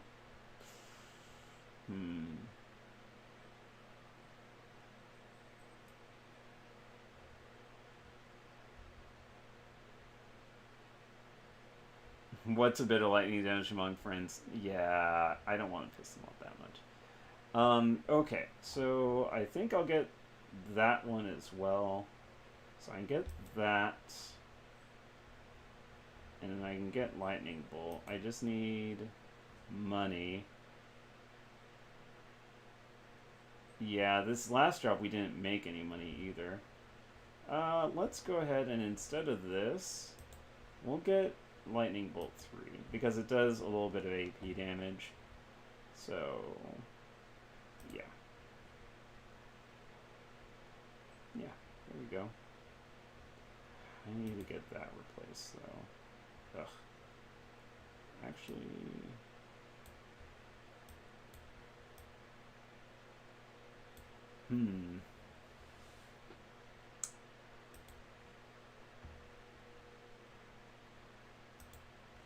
Let's actually see about maybe selling a few things. I'm so tempted to buy that thing. Where was it? Just this thing? 900 for +1 charisma? I don't know. I might come back to that later. I want to bump up my spell selection.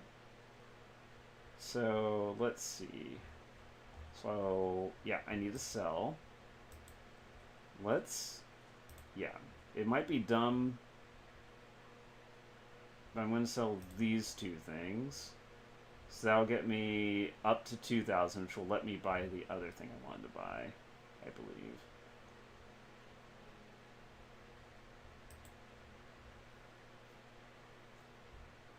It's 2,500. Whoops. What about... I can do this at least.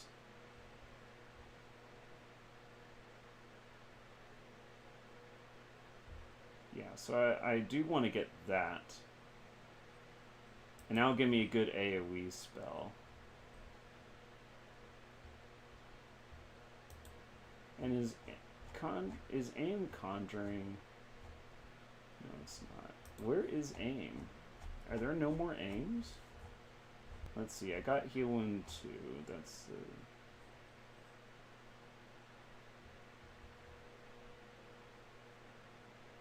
I need 800 more for that.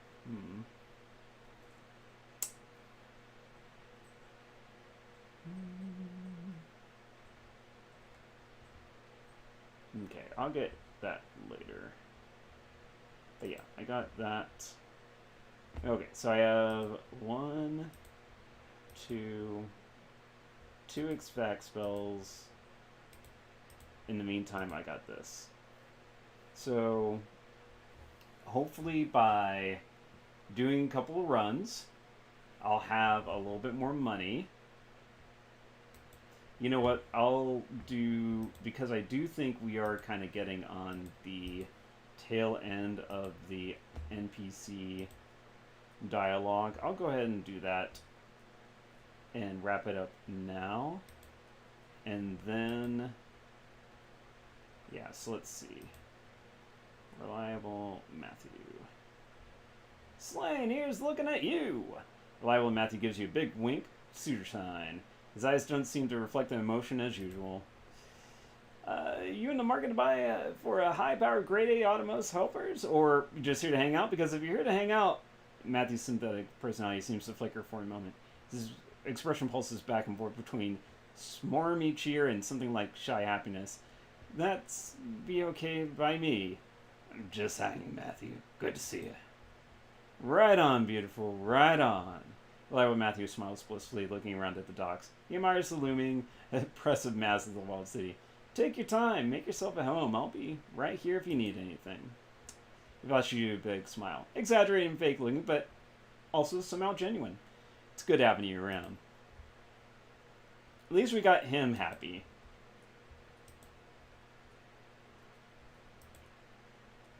I haven't talked to Law in a while.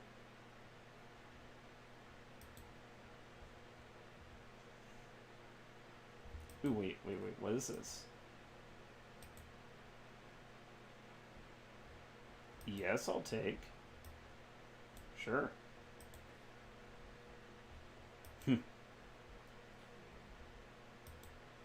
Maximum law. Yo, Slane, how can I style out the carnivore? What you need? Metadata. Actually, yeah, I can get some money from you for this. Yo, tell me what you got. The network runs on information.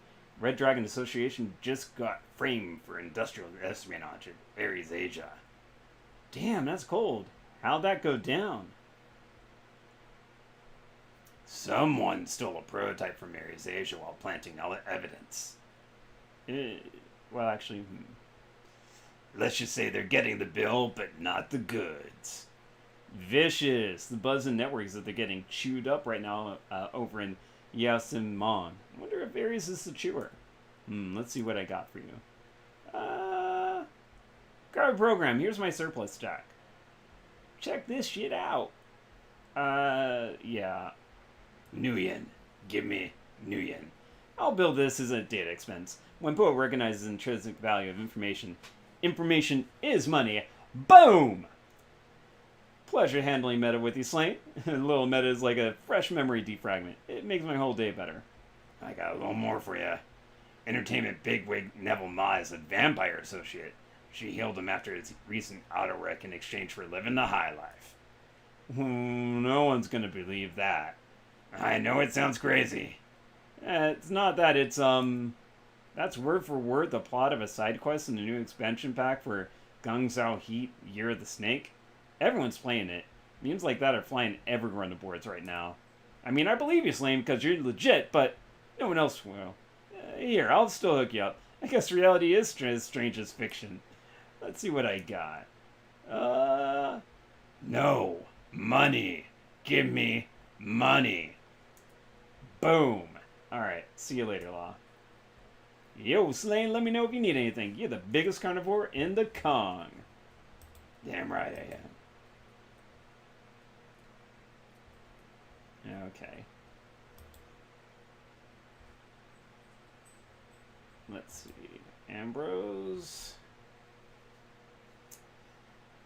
Ambrose lies limp in his wheelchair while his spider drone tinkers delicately on a huge bionic lower leg, which appears to be attached to the dismembered troll thigh. Ambrose reanimates as you draw near. Slane, I'm doing some delicate work here, just reaching a good point to pause, actually. Okay, what's up?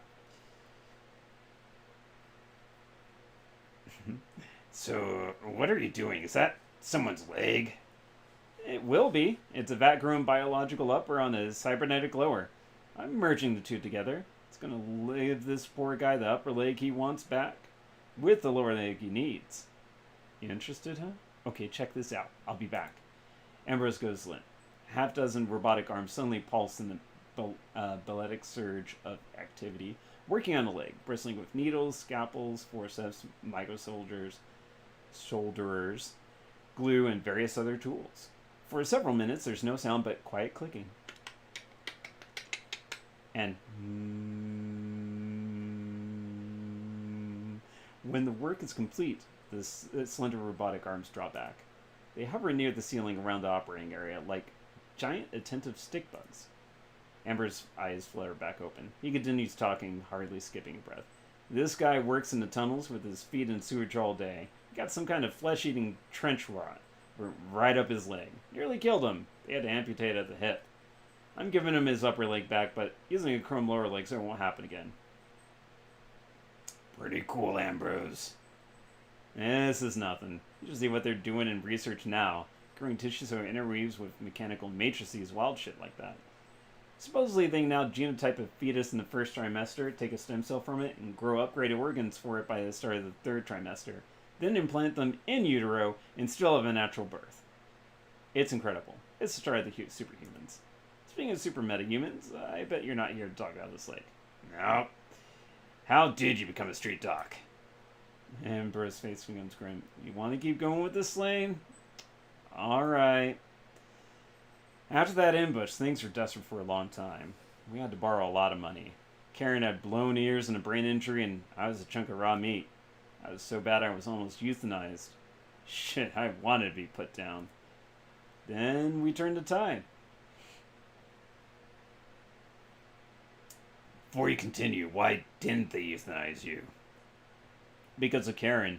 She was totally hell about it. She was trans-Catholic, and they're dead set against suicide. To them, it's the worst sin. See, they think we're all incarnate to do our life's karmic work. No matter how shitty that work is, all other beings in the universe rely upon us to finish it, so we must see our lives through. Personally, I don't buy it. I just can't believe the universe is that cruel. Karen was a walking contradiction. She had high aspirations, but she was terrible at all that thou shalt not kill or steal or throw people off subways platform stuff. She was like, Ambrose, if you smoke yourself, I will hunt you down in your next life and get you. I felt I owed it to her to live. That's the first time I ever felt like I owed anything to anyone. And then what she did to me, unfucking believable. What did Karen do? That's a raw nerve, Slane. Amber's brow draws low. He glances with intense anger towards the operating table for a moment. Karen betrayed me. I don't want to talk about it. Wait, how did you pay all that money back? I'm getting to that. Short answer is I'm still paying it back, but I'm gaining ground. Tell you what, though, it's not the money that's hard, it's the favors. I owe kindly so many favors, I'll probably never pay them all off. This clinic lets me do a lot of things I like, but I also have to do a lot of things I don't like. Don't ask about that, I can't tell you. I'm satisfied in curiosity. Please continue. Karen still had her haul bag from the job. It was mostly full of incomplete research data, useless, but it also had this crazy score. A draft medico-surgical no-soft skill wire program. Well, first we thought it was a crazy score, then we realized it was a paperweight. This wasn't some doc in a box, it was Sigma grade, really high-end. It was supposed to be run through an expert robotic system, not a person. It was also unsellable. Very rare, very traceable. But then, I figured out how to run it through my cyber. Huh. I said, Karen, this is our golden ticket. We're gonna make a killing. We borrowed more money and got kindly in the cafe, tried to sponsor us, set up Chrome Alley. The rest is history. He looks probably around the medical clinic cum machine shop. Maybe it's not a killing, but turned out to be a pretty good life. You ever think about going back for revenge? Nah, I left that world behind. I'm dead to running, and running's dead to me. What happened with Karen? She betrayed me. She left me here. That's Karen, as he points to a small frame picture over his impressive home-built computer. Let's inspect. Picture is a serious-looking Filipino woman in a black tank top. Her neck, shoulders, and arms are chiseled with lean muscle and spotted with tattoos. She looks vaguely annoyed at the camera. Semper Fidelis is visible in Gothic script, tattooed across her chest. A trans-Catholic rosary hangs on the picture. A crucifix with a delicate Kali yantra overlying the center. In the picture, the rosary is visible around the woman's neck. Karen quit shadowrunning too. Supposedly, she made a full recovery. She started delivering for smugglers. She's my main conduit for drugs and cyber. She just stopped caring about anything. Maybe it was a brain injury, but I don't think so. I think everything she'd done started catching up with her. I could see it in her eyes. Sounds like post-traumatic stress. You're right. But hey, if I got PTSD, a lot of runners have some PTSD. All the gunfights, survivor's guilt. It's rough, but at the end of the day, it's a treatable neurological adaptation to extreme stress. Karen, though, she had all that to carry and then some. I believe you. Go on. Ambrose rubs his mouth with the remainder of his hand. He pauses. She couldn't sleep. She wouldn't take meds for it. I think she didn't want to get better. One day she was here, we were behind the curtain, I went out front to talk to someone. Amber presses one of his remaining fingers into the side of his neck. She took her butterfly knife, set the point right here. She pushed the blade right through and out along her trachea, sliced through everything outside of that, severed her own carotid artery, just like she was removing a sentry. That was it. Don't. Ambrose stops. He holds his hand over his mouth for a long moment. When he continues, his voice is thick. She did it right there, on the operating table. There wasn't even a thump. That was Karen. Efficient, ruthless, considerate in a weird way. Couldn't ever live by her own moral commandments. Couldn't ever ask for what she needed. Ambrose crosses himself. Requiet cum Dios Karen Santos. Kali Mater Magna. Jesu Christi. Swami Nasta. He gives you a sidelong glance. I'm not trans-Catholic. Hell, I'm not into religion at all, but I try to honor in that way. As an academic, I will follow your lead.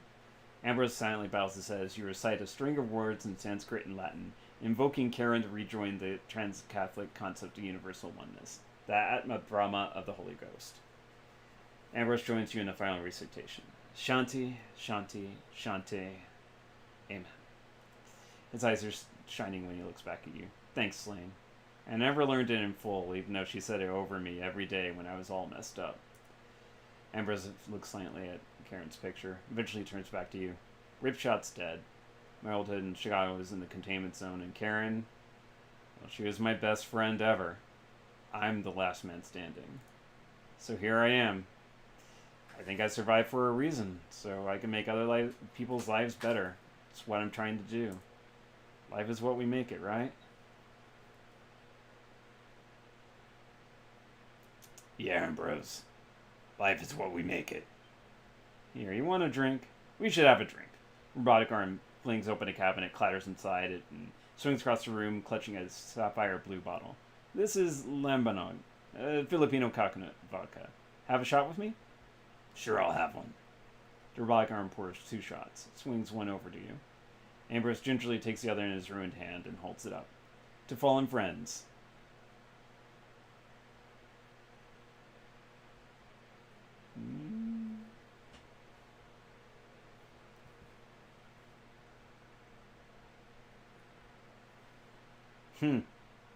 I don't want to joke around about this part, but yeah, I think I would be drinking in silence. You swallow the shots together. The strong raisin-flavored liqueur burns going down. Ambrose looks around in silence, then his gaze sails on you, lonely. I used to be a real piece of work, Slane. When I got busted up for the first time in my life, I had to rely on other people. Broke, hunted, and close to death. Now it's different from how you showed up, except for the death part. Someone here owed Karen a favor. People have always took care of us. Now I think, if I did so much harm in my last life, how much healing can I do in this one? Ambrose sighs, clutches his shot glass against his chest like a religious talisman. He looks softly at you. That's more than I've told anyone in a long time. Does the heart good, Slane. Thanks. Well, Roger's life is busy. Better wrap it up. You still angry at Karen? I'll always be angry at Karen. She abandoned me. So what? She was my friend. I can be angry at her if I want to. Who are you, Ambrose? Really? Ambrose stops what he's doing. He regards you silently. His living eye glitters with intelligence. I'm Ambrose Rakanatsky. I'm the doctor around here. Isn't that the last name of Max? From Mad Max? Anyone else I might have been is dead and gone. There's no such person as Ambrose Rakanatsky, is there? Maybe I wasn't born with that name. Maybe Icebreaker's just a notorious and secretive con runner who vanished with his team. Maybe I never worked for him. Maybe I did. I'll tell you what's real. This clinic is real. What I do here is real. This place is as real as it comes. Karen was real. She was my friend. And the heart in my story? That's real too. As far as the rest, some stories are too dangerous to tell. Why'd you leave Chicago? Really? Maybe it wasn't the Chicago I left. There's been a lot of mixing in UCAS's Midwest. It's a big territory that my accent to be from. Maybe I crossed someone. The Mafia, Aries, Russians, Stuffer Shack. Ambrose winks, but with his cyber eye. His living eye keeps watching you relentless. Maybe saying that my old hood is inside the Chicago containment zone is just a way to cover my tracks. Nice. Go Bears. Doll Bears. But what really happened to your team? Things went bad. You got ambushed. Ambrose squints appraisingly at you. His expression is unreadable. A perfect poker face. I must not have been doing a good job of Overwatch. That ambush killed everyone else. Eventually it even killed Karen. With his 3 fingers, Ambrose points to the face where 2's emerge from his side. My liver and kidneys are machines in my wheelchair. I've lost about half my body. I'm in chronic pain. And every night it's the same thing. Nightmares. They never end. If I had any part in the end of the crew, well, I paid with almost everything. Still less than up. Ambrose is suddenly overcome with emotion. It seems to catch him by surprise. His poker face cracks in an agonal grimace, and tears well up in his eyes. After an instant, he masters himself, and his stony face returns. What matters now is making something productive in my life. I mean it when I say I'm just about the luckiest guy in the world.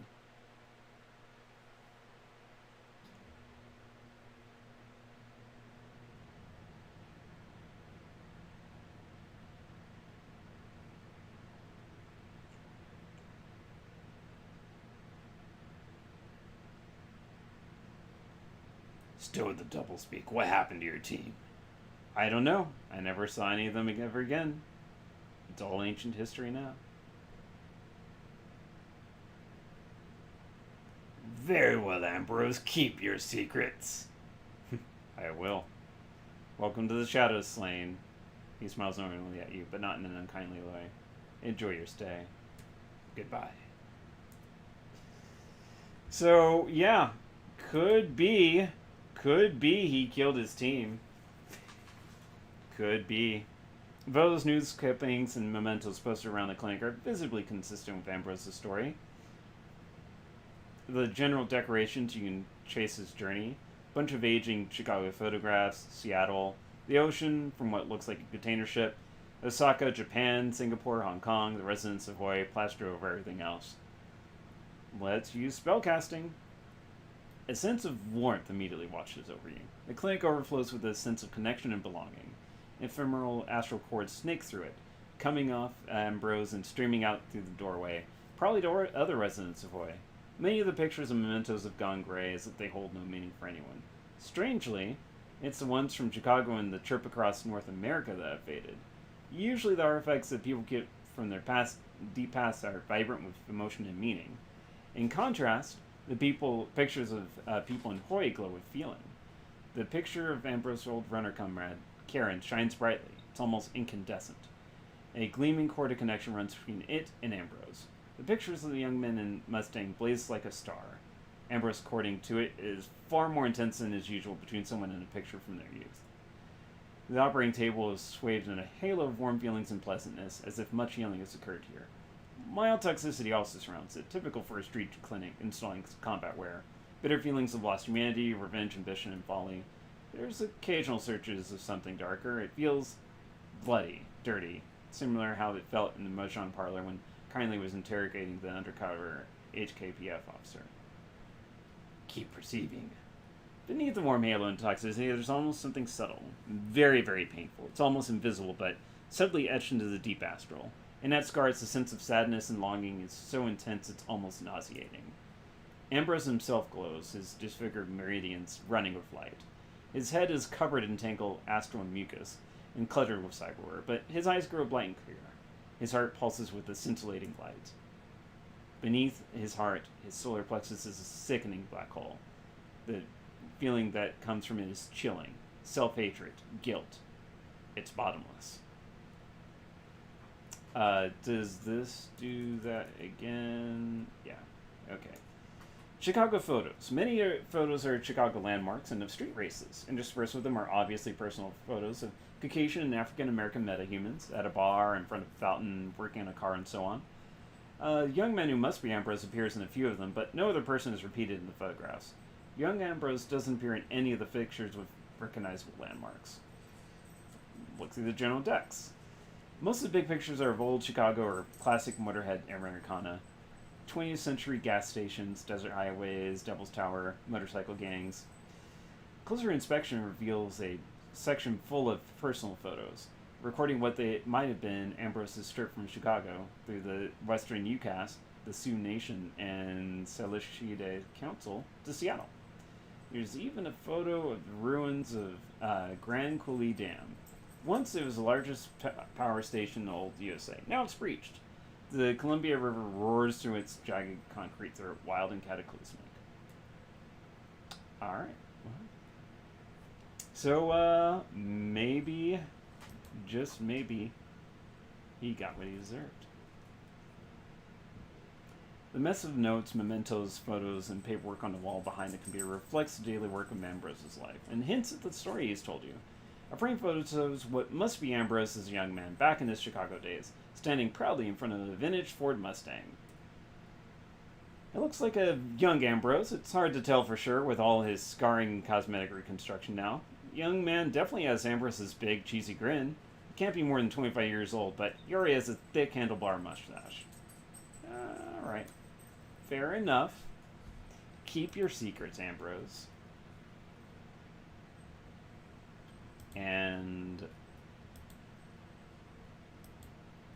yeah, I think we will pause or save right outside of here. because we will still need to talk to everyone on the boat and maybe get a little bit more money. So yeah, because I definitely want to get aim upgraded. I definitely want to get the next mana bolt, but having 3 ranged spells should be nice that I can use, and then go to town with my machete. Still, I'll need to work on getting my strength up to 7, close combat up to 7, so that's going to be 14 more. So if I can do a mission with 10 karma, I'm there. So yeah, but anyways, that is that for now for shadow running. We have spent a total currently of 135. We have about approximately 70-ish more to go. So by that measure, whoopsie. That was messy. So by that measure, we definitely have enough to get this up. Probably get body up a bit. Maybe get these up. But yeah, that'll probably be it then. So anyways, I hope everyone had a great and fun time. Only one run, but at least we finished a couple of NPC plots. So it should be that much faster to just start jumping into runs. And maybe we'll get to the point where it'll just be like a run.